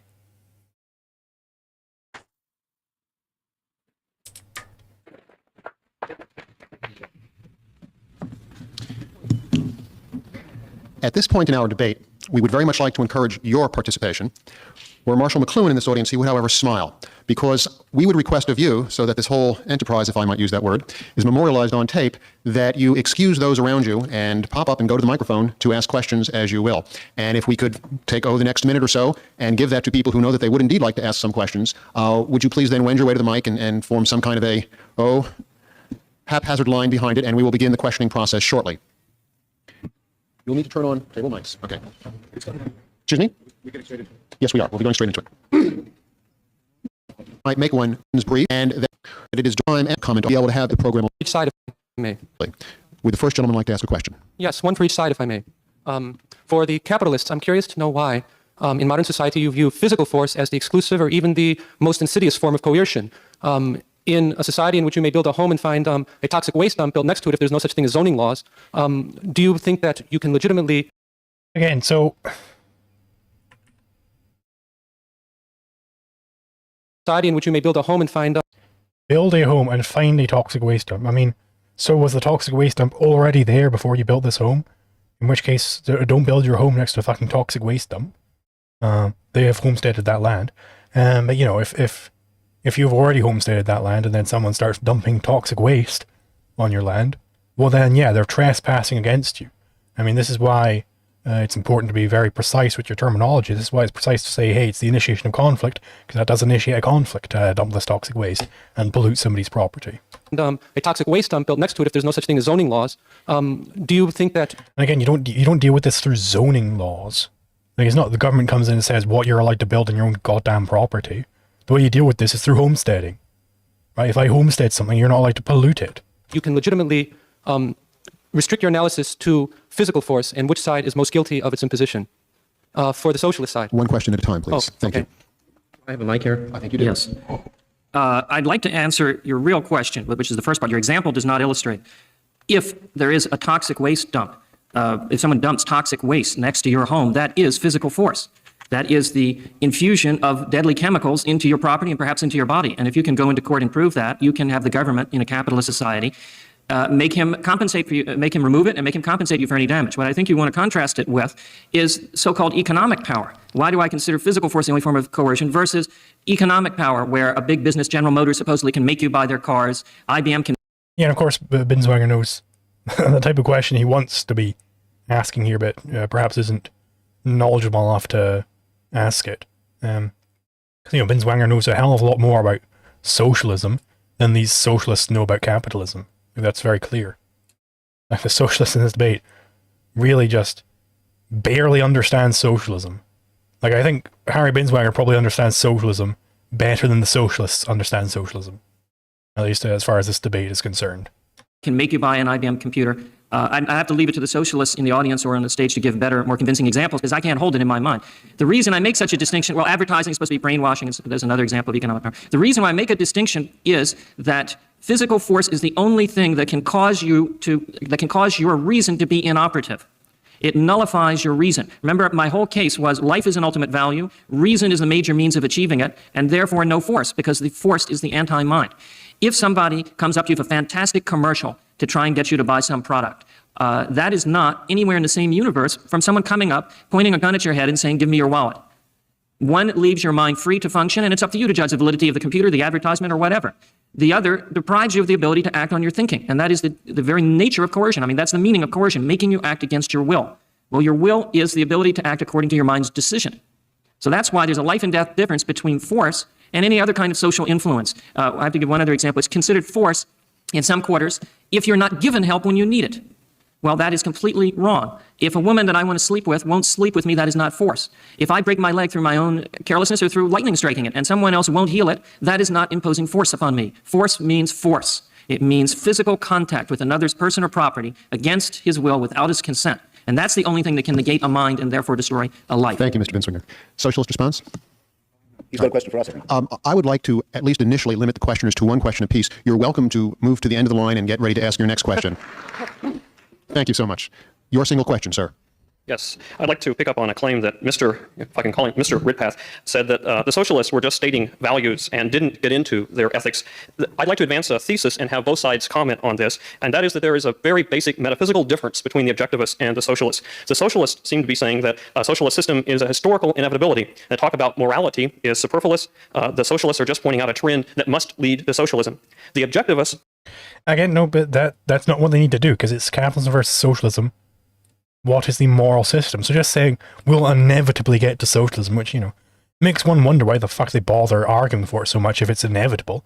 But just establishing, even if they could establish that we will inevitably end up in a socialist society, that is not what the debate's over. The debate is over capitalism versus socialism, which is the moral system.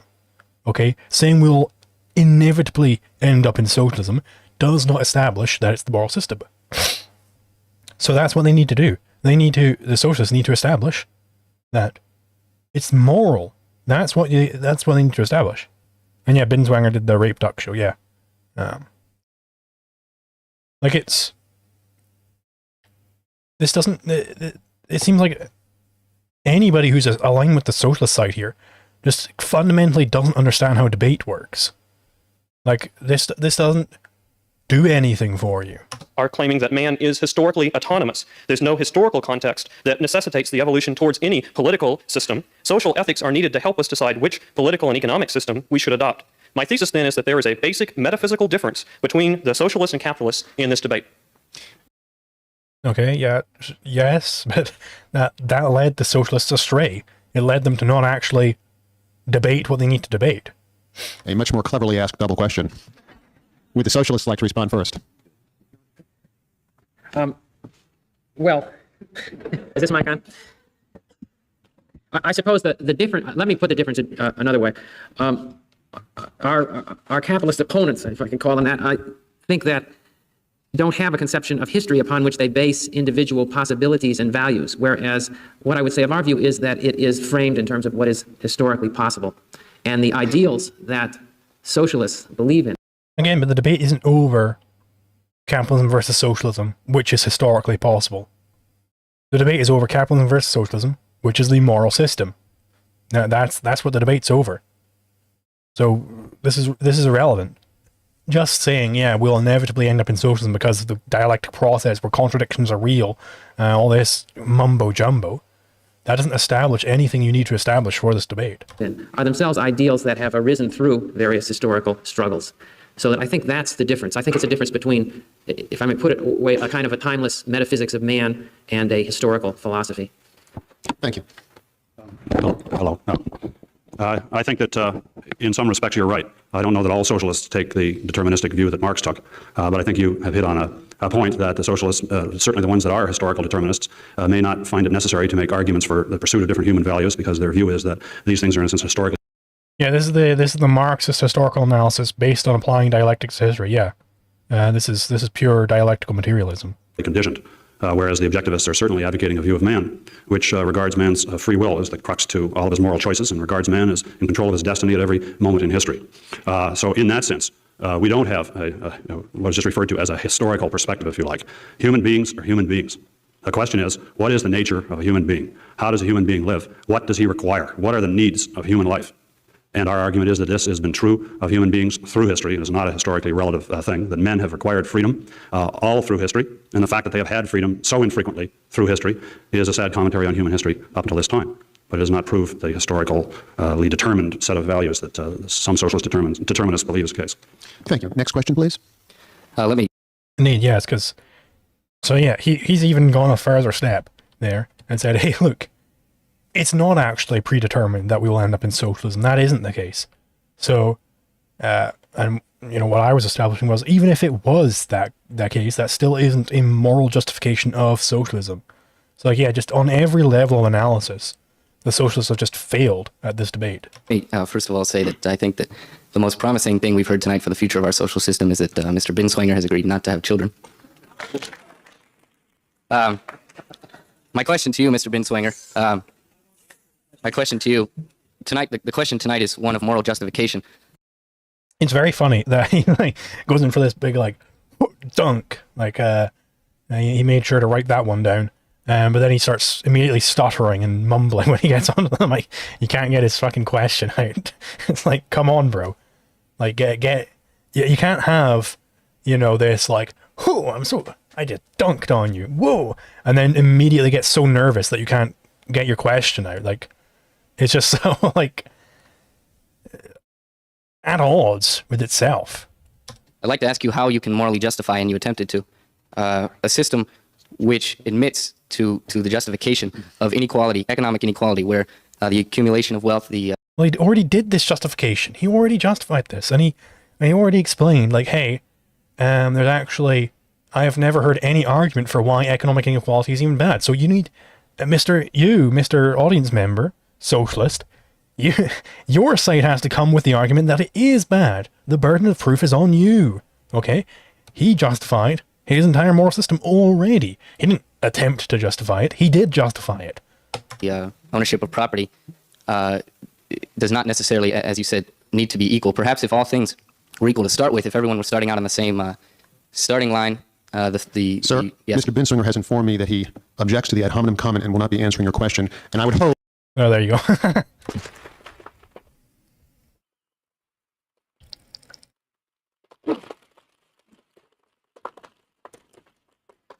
And I would hope that we could keep the level of the debate not only clever, but on the point of the issues involved. Next question, please. Question to the... No, sir, you've asked your question. Thank you. Okay. I'm going to ask those Harry and John, the capitalist system. I think it's, I believe, the Anglo-Saxon society, most of the time thinking exploitation. Historically, we tell us, comparing with the theory of the Greek or Roman society. I'm talking about this modern capitalism, where is this monopolize, exploit, and not only... So again, you know, he's talking about...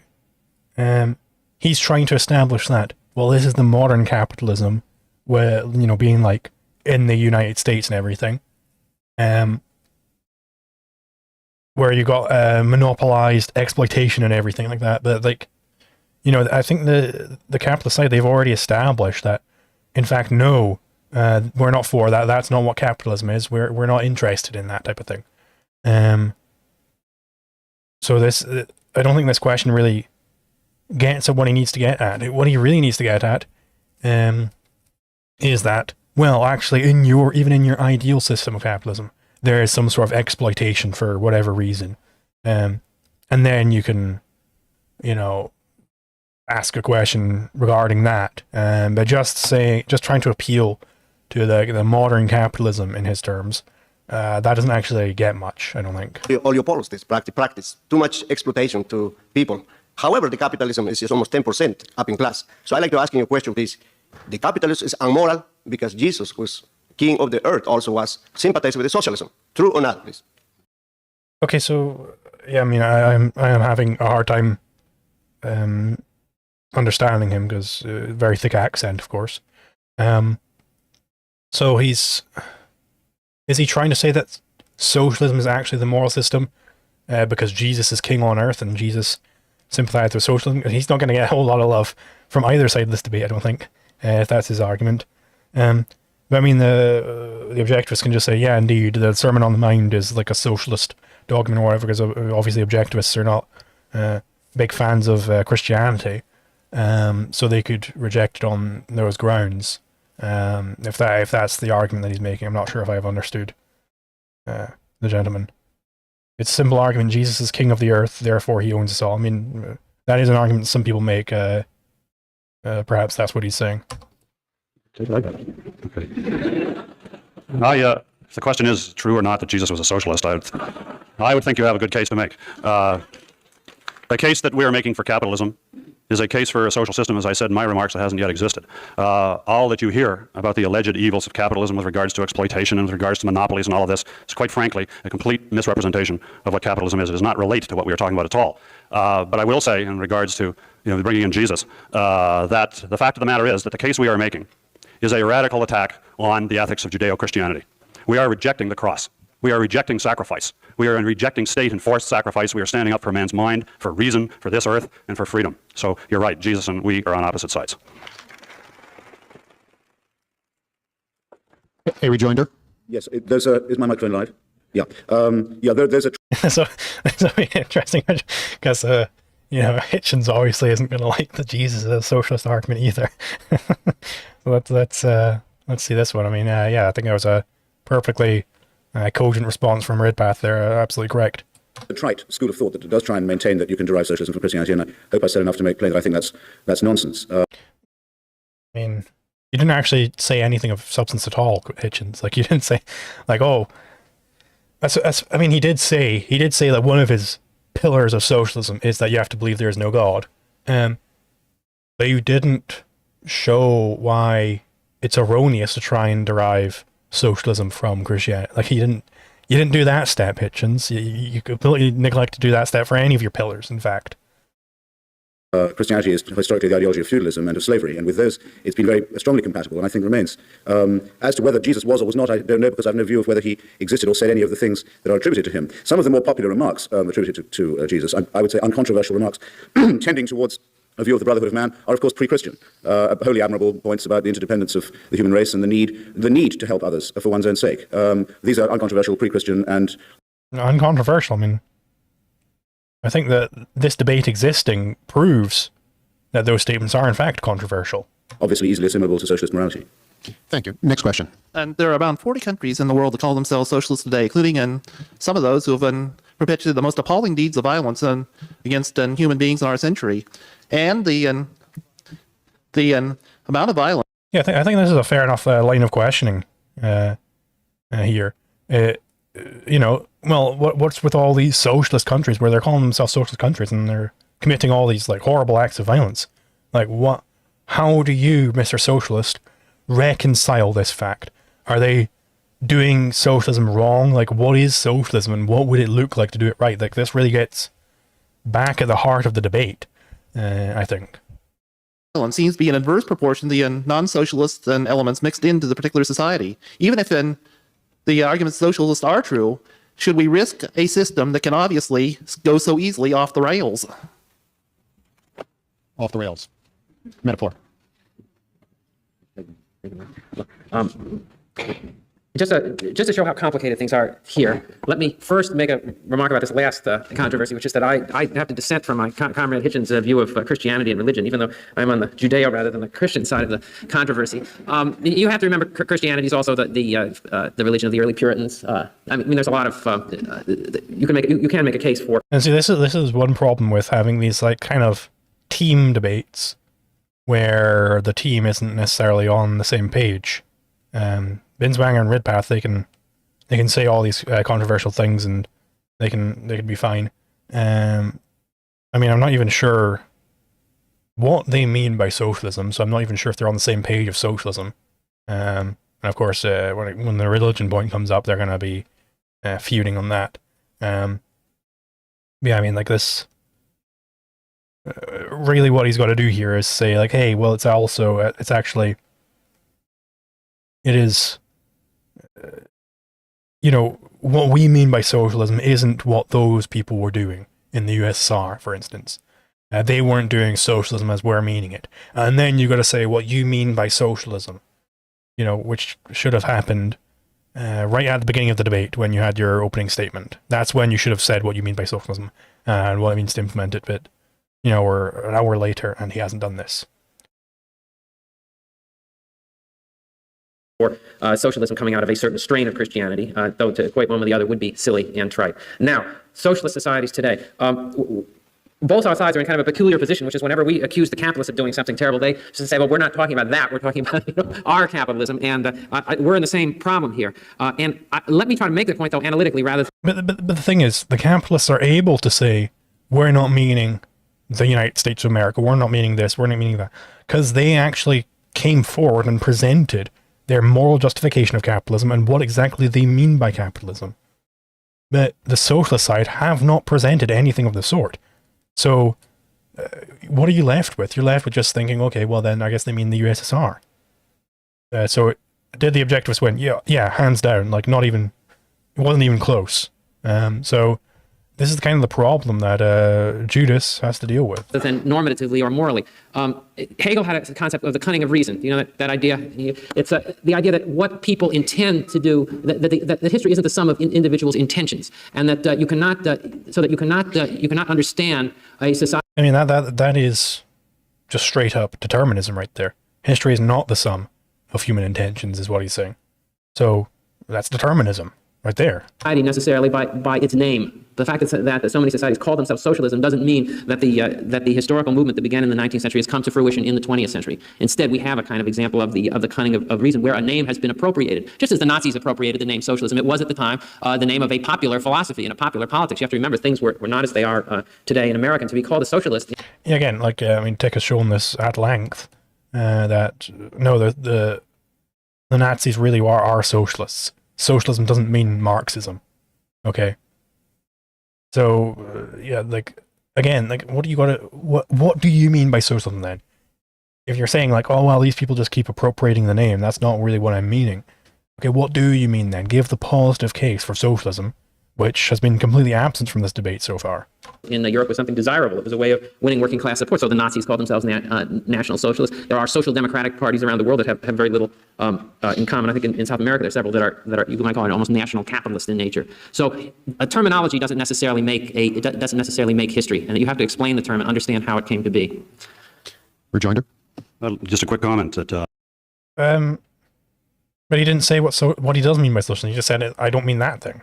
Okay, but what do you mean? What is your positive case for socialism? While I gather your question is, what do the socialists have to say about the fact that approximations of their ideas seem to have resulted in so much destruction in the 20th century? And have so many failure nodes built in on the way to achieving whatever.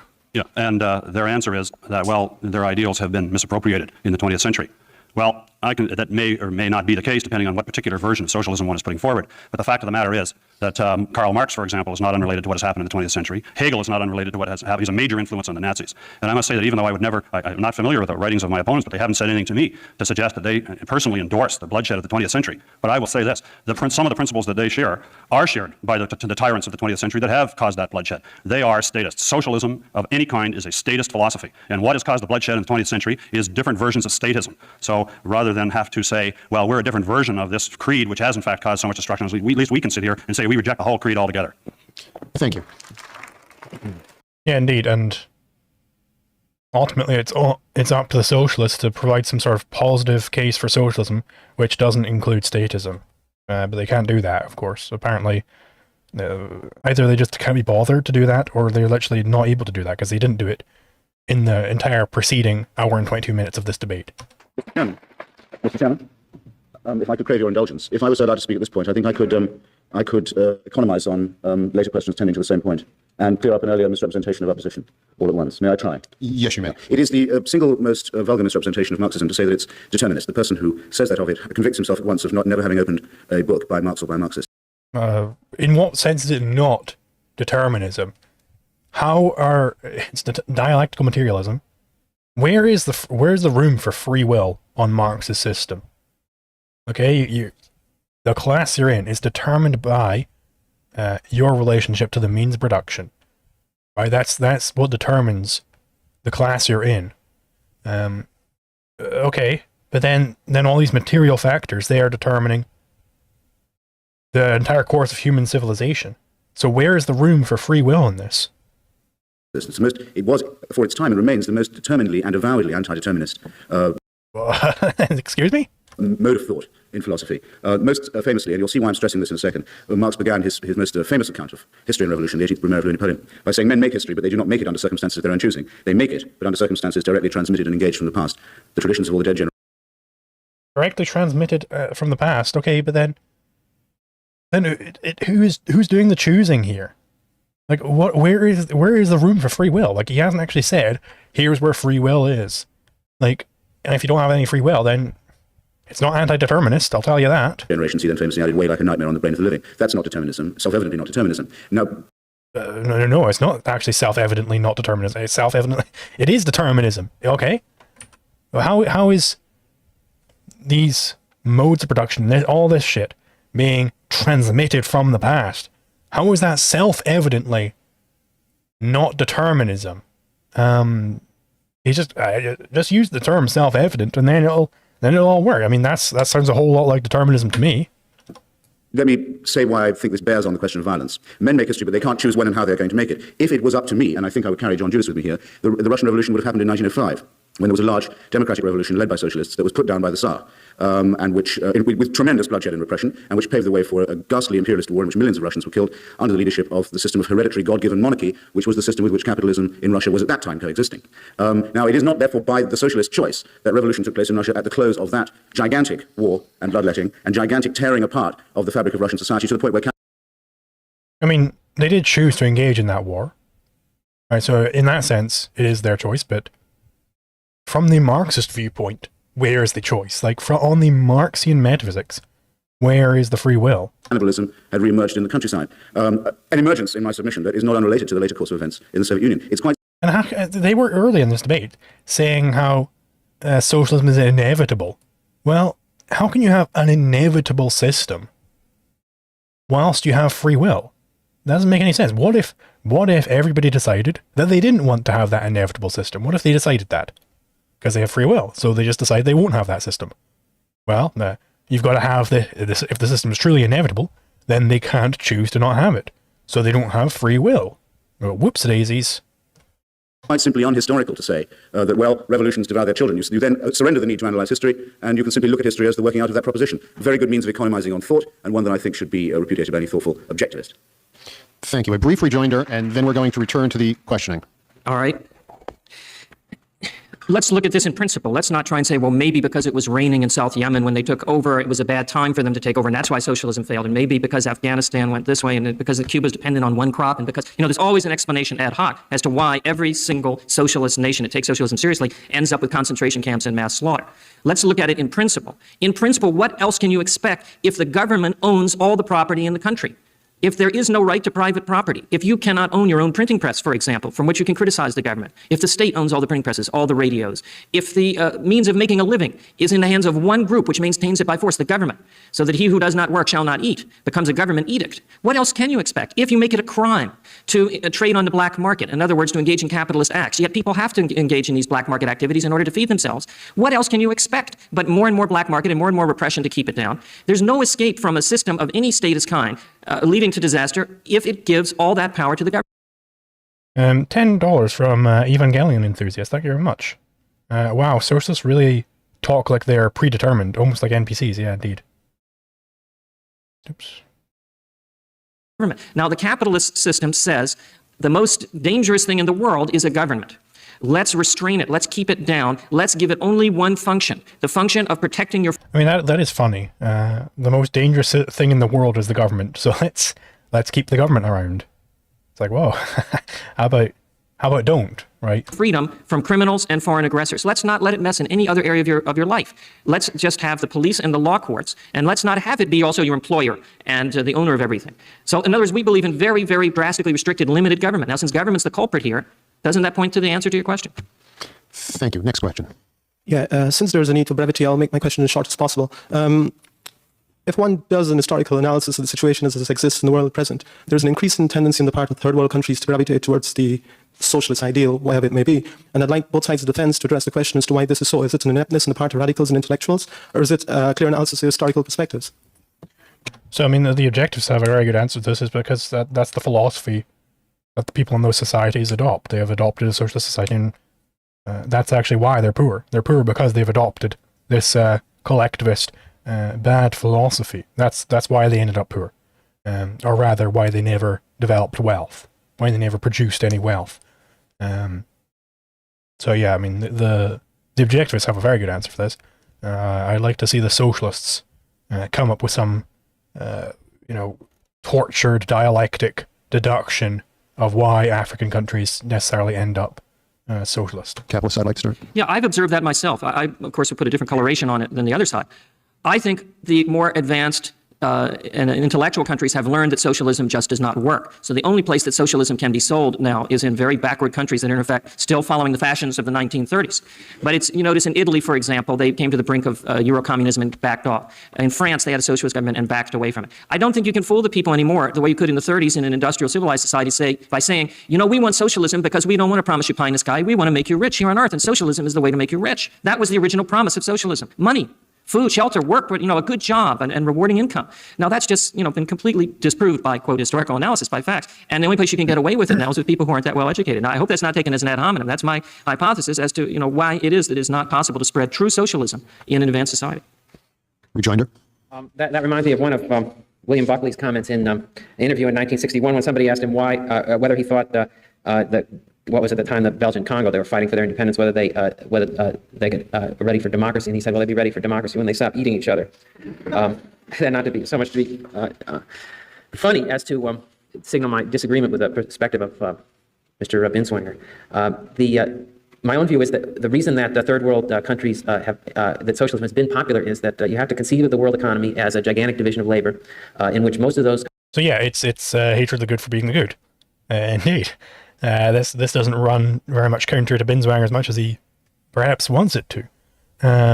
These poor countries, they have a certain envy in them. That is hatred of the good for being the good. That's why the productive people very quickly get the hell out of these countries. If you have a productive, Somalian, say, they're very quickly going to be trying. Okay, well, how the hell do I get out of Somalia? So that I won't be torn to shreds for my production. This is how things go down there. So indeed, you got to think about the whole world economy. Yeah, indeed, they want the Europeans' money, they want the Chinese money, they want the Americans' money, because they want that. They think they deserve that because they didn't produce it. And I think this is one reason why a lot of the charity work being done is bad. I think it doesn't actually accomplish anything. What needs to be done is to spread a philosophy of freedom, spread a capitalist individualist philosophy, and people can be free to adopt it or not. And what you really want to do is really make the brain drain from Africa even more severe. That's what you want to be focusing on, is making the brain drain as severe as possible so that you can get out any productive people from these areas to work in somewhere where they won't be punished for their work, and then leave it alone, basically, and it'll kind of sort itself out. Those countries' economies have been pretty much at the behest of the core economies in the world, the advanced capitalist countries, in which they've been structured in such a way as to benefit those core economies, but not to benefit themselves. So you have sort of single crop agriculture, primarily for export. You have no internal market in those countries, and so the question is, why did they never bother cultivating any other crops after the colonialism stopped? Why did they stick to that single crop? Okay. Why did they never develop a market after the colonialism stopped? Why did they not do that? Right? There's a very specific reason for it. It's because they decided not to. They chose to not develop these things. They chose to not build any infrastructure. They chose these things. Okay? They could have chosen otherwise, but they didn't. They chose poverty. This is really the fundamental point here, is that it wasn't other people who chose poverty for them. Certainly, some colonial dictators will have been impoverishing people by expropriating from them and stealing from them. Certainly, that happens. But those colonial dictators left, generations ago at this point. After a point, it becomes clear that, hey, the people they were ruling over ended up choosing poverty for themselves. And it's not the productive people's fault that happened. the ruling elites that go away to school and come back and get it into their heads that in order to change that around, they have to have some form of a command economy where they take control of their own society and their economy. Now, when they've done that and when they've experimented with it, well, sometimes they found that they do need elements of a market and then foreign capital is attractive. But that's the reason that that element of the socialist idea. People choosing to be poor is something very widely I see in India. Yeah, indeed. You see in basically every country, in fact. It's not even just developing countries where you see this. If you look in like any sort of like ghetto area of the United States, it's a bunch of people who are choosing to be poor, right? This sort of chronic poverty, this intergenerational poverty that you see, in general, you know, maybe it's the case that you're being like literally oppressed by some big government apparatus, or you know, you're like you're black, so maybe in some area the government hates black people. So they literally like just tax them way more or something. Then yeah, that's not you choosing poverty. But if that's not the normal case for chronic poverty, the normal case is people literally just choosing to be bad with their money. And you know, more broadly, it's like, okay, how do you get a government which predates upon people? You get a government which predates upon people because the people, most of the people, want there to be that government. Okay, so then it's still, that poverty is still being chosen. This is really the core thesis here, is that all poverty was chosen. Chronic poverty was chosen by someone and achieved through some certain means. Okay? It is the negation of production. There's that fundamental choice between production or poverty. And a lot of people choose poverty. They choose to be the moochers. They choose to be the looters. Right? This is an analysis which I'm actually seeing becoming more and more popular these days. Obviously, back in the 80s, this would have been enough to get you shot, probably. Appeals in those countries. Thank you. Next, may another questioner please ask a question? Thank you. My question is directed to Mr. Hitchens in reference to the comments he made at the last part of the formal debate. You gave the argument that because capitalism in practice requires expropriation and robbery, that there are so few developed capitalist states, and gave the example of the alleged British expropriation of India. This leads me to wonder from what part of India did the British... Add Metos for $5. Thank you very much. Said you'll send the question on Discord. You see this in the case of Africa, where they will steal farmland and then not be able to farm, and then they start wanting the farmers back, just like in Zimbabwe. Socialists are just like dogs who bite the hands that feed them. Indeed, yeah. You get this in a lot of other cases as well. You know, one case is like, say some charity comes along and installs a well in one village, but not in the neighboring village. Quite often what will happen is that that neighboring village which didn't get the well, they will waltz on over to that well, and then poison it, you know, so that, hey, the idea being, hey, if I don't get it, nobody can get it, okay? This is the general attitude you get, and that's why these countries are so poor, because that is the general attitude.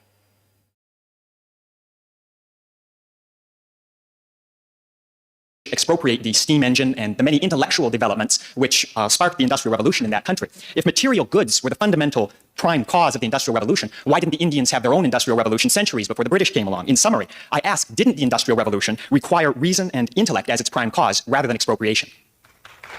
Indeed, that is entirely correct. Would that the question was as clever as it sounds. Have you, sir, or is anyone else here, read Edmund Burke's speech on the impeachment of Warren Hastings?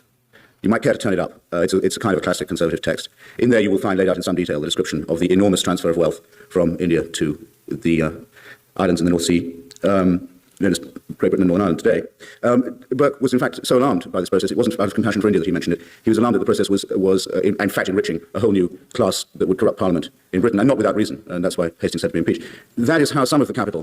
I mean, this doesn't really get to the heart of the question. The heart of the question is that, hey, to have an industrial revolution, to have industrialization, you need to have reason being operative. Man's reason must be operative for that to take place. So, in what sense is capitalism the system of anti-reason? Okay? And moreover, why didn't these other countries, why didn't they have their own industrial revolution? Like, you know, show that capitalism in fact requires exploitation. Show that and defend it, and explain how socialism doesn't have that. There are socialist movements in India which bemoan roads and factories being built in piss-poor, near starving areas, and yearn to go back to the good old days of poorness. Yeah. That led to the Industrial Revolution was accumulated. That's what I said. Now, it's also true that India got the steam engine as a result, probably rather earlier than it would have otherwise, which is why Marx said, as I said, that the British were probably justified in putting down the Indian Mutiny of 1857, because that mutiny was not a struggle for independence, it was an attempt to restore the Mughal imperial authorities, who were a relatively less advanced mode of production. Now, isn't that clear? If I didn't make it clear before, let me take the opportunity to make it clear now. That is the compliment Marxism pays to the origins of capitalism. I haven't yet, though, had an answer to my question about why capitalism did not emerge in such very large and theoretically prosperous and productive areas of the globe. And I do think that it is a question... Again, they didn't emerge because the people there didn't want there to be capitalism. This is Leonard Peikoff's philosophical theory of history. That is, ideas is the philosophy which gives you whatever society you're going to have at that time. That deserves an answer from the capitalist side. Rejoinder? I'm having somewhat of trouble hearing Zelon K for $20. Thank you very much. every word is something in the sound system, the acoustics. We have some trouble hearing you over here. But I heard a couple of things I will respond to. Colonialism is the best thing that ever happened to the colonies. We view the colonialization of India and the rest of the world by England primarily, and then later by other countries, including ourselves, as the extending of wealth and civilization to backward regions. All the interactions, in essence, I mean, I can't say that, every single one of them, but the essence, the thrust of those interactions was free trade, voluntary employment for people who were otherwise starved. As one other aside concrete from this, the Arabs have no right to that oil. The same principle. Oil under the feet of people who don't know what property is, who don't have a civilized society, who are nomads or dictatorships, is not the property of their little king. It is the property of anybody who comes in and produces it. And it was the American and Western oil companies that produced that oil. Even they. That is definitely true. And this is a point where people are like, "Oh no, they stole all this." The British Museum stole all these artifacts. It's like, from whom? Like, who specifically owned those artifacts? They're just in the country, so now the country, as a collective, owns it. Yeah, I mean, I do agree that there's definitely bad aspects of colonialism. I don't think Binswanger is necessarily saying that colonialism is all good. I don't even think he would necessarily argue for continued colonialism. But I mean, he is correct that in quite a lot of cases, is the colonial rule better than the alternative? I mean, sometimes yes. But I mean, ultimately, why would you don't want to be having this government go out there and try and be this colonial ruler and rule the entire world and export civilization everywhere. Like, just have the government leave people alone, and flourish on your own territory. Okay, it's not fully true. The British the British viceroys did actually overregulate Indian industry as a protection measure against the English industry. Well, yeah, that's definitely bad. I'm not sure what he's basing his analysis here on specifically. They even went and made contracts with those little petty dictators, even though they morally had no claim to that oil. And the same principle goes to any other natural resources. Natural resources belong to those people who make use of them. And there was the civilized countries that took things that were just junk and garbage to the rest of the world and paid them for them. The transfer of wealth was both ways, and much more to the benefit of the backward people, as sheer common sense would tell you, than it was to England. India needed England 1,000 times more than the other way around. Now, the challenge, which I hadn't heard before, was why didn't capitalism develop in large areas of the world like India where it didn't develop? Because we believe that capitalism does not develop out of historical necessity, but out of people's ideas. Capitalism reached its apex in the United States in 1776 because the ideas of the people were those of John Locke. Every one of the founding fathers read John Locke. They read Aristotle. They read Cicero. This is known fact. The language of John Locke's second treatise of government is in the Independence, the Declaration of Independence. The political philosophy of England at that time was what caused capitalism to exist here. Now, needless to say, the opposite political philosophy is in place in areas like India. They are mystics. They don't believe in reason. They don't believe in nature. They don't believe in natural rights. So the answer is, where there is a pro-capitalist philosophy, their capitalism will flourish. Where there isn't, it won't. Thank you. Next question. Yes, I'd like to ask this question of Mr. Hitchens, and it's a question that seems to be purely practical, but really it does have a theoretical underpinning as well. It implies a theoretical question, and that is, I have a question about how you would see how we ought to best make the transition to socialism. And in particular, what I'm wondering about is how far you take what you took as your first principle of socialism, and that was that divisions of class, sex, and race ought to be ignored in the establishment of it. And what I'm wondering in particular... I don't even think Hitchens said that. His first pillar was just that the divisions of class, sex, race, blah, blah, blah, blah, blah, blah, blah, that they are man-made and can be man-unmade. He didn't even give an ethic that you should unmake it. He just said that they are man-made and can be man-unmade. It's like, okay, well, that doesn't say much of anything. I mean, you know, obviously Hitchens has been very much unclear about what socialism actually consists of this entire debate. So I don't necessarily blame anybody for turning into an ethic. Particular is, how would you look upon, for example, affirmative action quotas in hiring? And the reason I ask that question is, it seems to me that socialist ideology, Marxist ideology, has a tendency, and perhaps it's not fair to accuse anyone on the stage of this, but other theorists, to view man as an economic entity, as filling the way to look at man or to understand his place in society is to look at the way he interacts with other people on a material basis. And so this is my question. How would you look at that particular way of establishing social justice? Yes, I think it's certainly a two-part, maybe a tripartite question. On the matter of transition, you asked me to deal with an enormous subject. I would say this sketchily and ask to be forgiven. It is the stated position of many conservative ideologues in Western capitalist Europe that the economies of Western Europe have, in a sort of vegetable evolution, already become social democratic.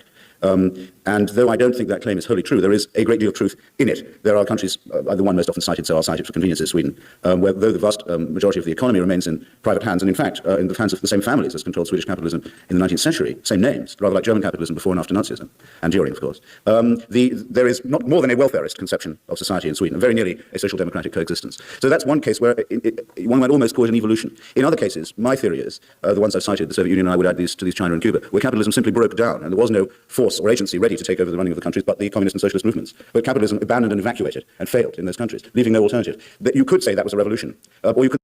Capitalism abandoned and evacuated a country. I mean, what does it mean for capitalism to abandon a place? It means that the state comes in and crushes the market. Right? Because again, capitalism means the state leaving alone, right? That's what laissez-faire means. The state isn't getting involved in what people are doing with their lives. So capitalism running away means the state encroaching. So it's not really a capitalism running away thing, it's the state coming in thing. And indeed, that is one way to establish socialism. I could simply say it was a collapse. Calling it transition would certainly be weak. I have a feeling I'll be taken up on some of this, but that's my broad brush transition statement. On the apparent paradox in what I say about overlooking or transcending differences among the broader family of the human race, my own view is that that is compatible with making a stand for affirmative action, because it is a willed compensation for past wrongs, and one has to be able to identify and compensate a given group. That isn't... Past wrongs done from one particular person to another particular person. Okay, fine. But past wrongs done from some vague, blobby group to another vague... It's like, oh, well, this person isn't making as much money, so therefore they must have been wrong. That's entirely incorrect. And this is, again, exactly what the capitalists were saying, where they want to equalize the income, right? But that is bad. And you need to have the socialists need to have an actual justification for this, a moral justification for this, which they've just completely abandoned doing. To discriminate in the pejorative sense. Actually, it is the racialist who cannot discriminate. I've never understood why racialists are accused of discrimination. It's the one faculty of which they're not capable. They think that all members of a certain race have the same characteristics and don't show the ability to discriminate among them as humans. As to the economic man, no, look, we don't believe that you are what you eat. It can be shown that you aren't what you don't eat, and if you don't, you are not. But the corollary wouldn't, and I'm afraid there's a lot too much of that, a lot of it in the capitalist world. But no, we realize that there are other needs, many of them non-material. Let me suggest an example to you, the case of the person who gives blood and does so voluntarily and without a reward. There's no sacrifice involved in that. You don't lose a pint of blood by giving one, but you do help another person.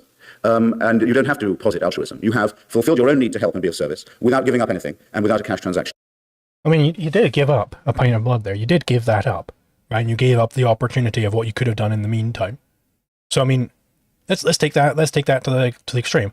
Should doctors be able to force anybody at any time to give up as much blood as they determine they're owed? Like, is that the case? Because that's what the socialists would say. Okay, the socialist would say that with respect to money. Now, because you produced the money, you therefore don't deserve it. Because you produced the blood, you therefore don't deserve it. The person who didn't produce it deserves it. And you've increased the general welfare. I regard that as a socialist attitude to one's fellow creatures, and perfectly unsentimental. Thank you. A brief rejoinder. Yes. I agree with much of what you said in the middle, that racism is the failure to discriminate. I think that racism is a form of collectivism, which says that the collective that counts is a racial one, as opposed to Marx, for instance, who thinks the collective that counts is an economic one. But we reject all those and say that collectives don't exist. Individuals exist, and they are to be judged on the basis of their own attributes, their own choices, and their own actions. So I would maintain that only individualism is an antidote to racism. As in relation to the giving blood example, well, sure, I don't personally find the giving blood to be that easy. I tend to faint. But if you take an action where the cost to the individual is so minimal that he, in fact, won't miss it, and someone else is benefited by it, fine. There's no argument against that whatsoever. It's very nice. There are a lot of things in human life are that way, like when you smile and say hello to somebody or good morning, how are you? It doesn't cost you anything. It expresses benevolence and respect for human life. But that has nothing to do with the question of people are dying right now in hospitals in many parts of the world, including the United States, where certain people could save them. But it would require them giving a lot of their blood. Maybe one person, if we took, he's got a rare blood type. Here's the question I pose. One person has the Rh negative type O or something. If we took all his blood, we could save 5 other people's lives. Now, that's not far-fetched. Do you have the right to take all his blood? Do you have the right to take 1 drop of his blood if he doesn't consent? Capitalism says no. So remember, when you say, repeatedly we've heard the theory, capitalism... Yeah, again, because Hitchens is trying to just have that, well, this is just a socialist attitude. This is just a generally socialist attitude. But it's like, well, no, you're talking about a political system here that you're advocating for. So do you think it's justified to take his blood by force? That's really the fundamental question here. And again, the socialists have done nothing to justify any of this or even explain what it is that they're after. The capitalists have done way more explaining what socialism is than the socialists have.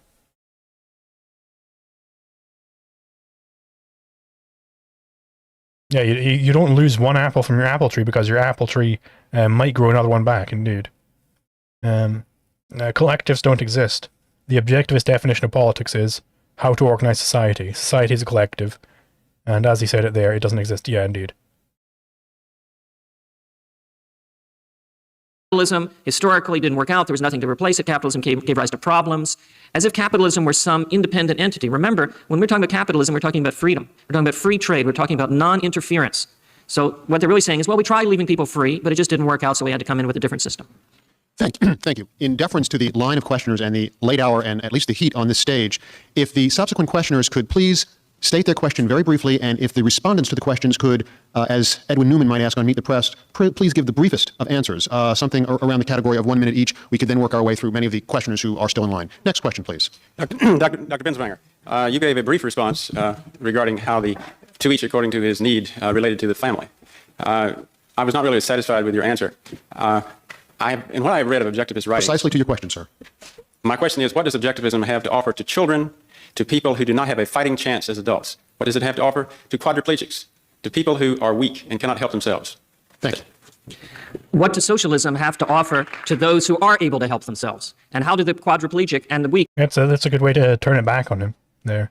Why is their ability a claim from anybody else? Why is the fact that I need something? Why is that a claim against the able? Hope to survive if the producers are throttled so that they can't produce. There's really 2 questions there. One is the issue of parents and children and from each according to his ability and so forth. The parent-child relation is not the relationship of adult citizens to each other, which politics is primarily concerned with. Certainly a parent owes the care to its child, and the child owes gratitude for that care if it's provided properly. But the point is that you are not a child, and the government should not treat you as a child. There is such a thing as reaching the age of reason. But under some forms of government, that age is never reached. In other words, they never believe that you reach adulthood and have rights. It is not altruism, but love that the parent-child relationship exhibits. It is not to each according to his need. So you want me to cut out? Okay. Thank you. Response, please. Well, the question wasn't really to us. I think we may as well press on. Wonderful. Next question, please. I have a question for Mr. Hitchens. You've spoken on this subject, but I'm still not sure of your opinion. On the most basic level of this debate, it seems to me has addressed the question, do the ends justify the means? In your opinion, do they? I don't find it possible to say no to that question. Do the ends justify the means? You can't find it possible to say no, that the ends do not justify the means. So then the ends do justify the means. So then can you justify this? I just say, well, I can't find it possible to say no. Okay. So justify that. I think there's more absurdity and more contradiction and less interest in the study of history revealed in someone who simply says no to that than there is to someone who says yes. But someone who says yes clearly invites about 8 further questions, which you haven't asked. I don't mean to be either evasive or elusive. Next question, please. He didn't mean it, guys. He didn't mean it. It's just that in the entire proceeding, almost 2 hours of this debate, he has given zero moral justifications of socialism. When directly asked for one, pretty much, he says, well, I can't say. Please, thank you. Very briefly. Vague. I could say, yes, the ends justify the means. If the ends are rational, then the means will be rational too. It's a rather vague question, which I think is what Mr. Hitchens was saying. Next question. Thank you. Thanks. Both sides seem to address themselves to the rights and responsibilities of humans to each other, but there's very little said about the rights and responsibilities of humans to the environment they live in. And I think the poor record of both 18th century, or rather 19th century capitalism and modern socialism as far as the environment demonstrates that neither side has very little to offer in that. I mean, again, we all know my position on the environment. We should be damaging the environment. We should be conquering nature and turning it into something which is actually beneficial for mankind. But I do like this, or rather, I find it funny, this sort of like denunciation of like the 19th century, when they just barely started getting some amount of freedom, some amount of capitalism. And I was like, oh, look how horrible it was. It's like, well, horrible compared to what? Compared to what was before? Because no, it was way better than before. Indeed, there were still problems. There was a bunch, they inherited this great poverty from previous generations that they had to work through. They had to work through and break out of this poverty to produce the world that we all live in today. That people all say, like, look at examples, for instance, of like children, being shoved down into a coal mine. It's like, yeah, that's it's terrible. I wouldn't want my child to be in a coal mine. But ultimately, that level of poverty, it wasn't because of the capitalism that you had that poverty. It was because of the previous anti-capitalist systems. Okay? That area. And I'm wondering what both sides feel that their policies have to offer to those of us who are concerned about the environment. Something? Okay. Modern capitalism has more to offer than 19th century capitalism, and to some extent more than modern socialism. So I would say, as I tried to lay out in my 8 minutes, that modern socialism, as I was trying to describe it, will itself evolve and emerge out of modern capitalism, and therefore will incorporate such of the environmental movement today as we see. So I accept your point.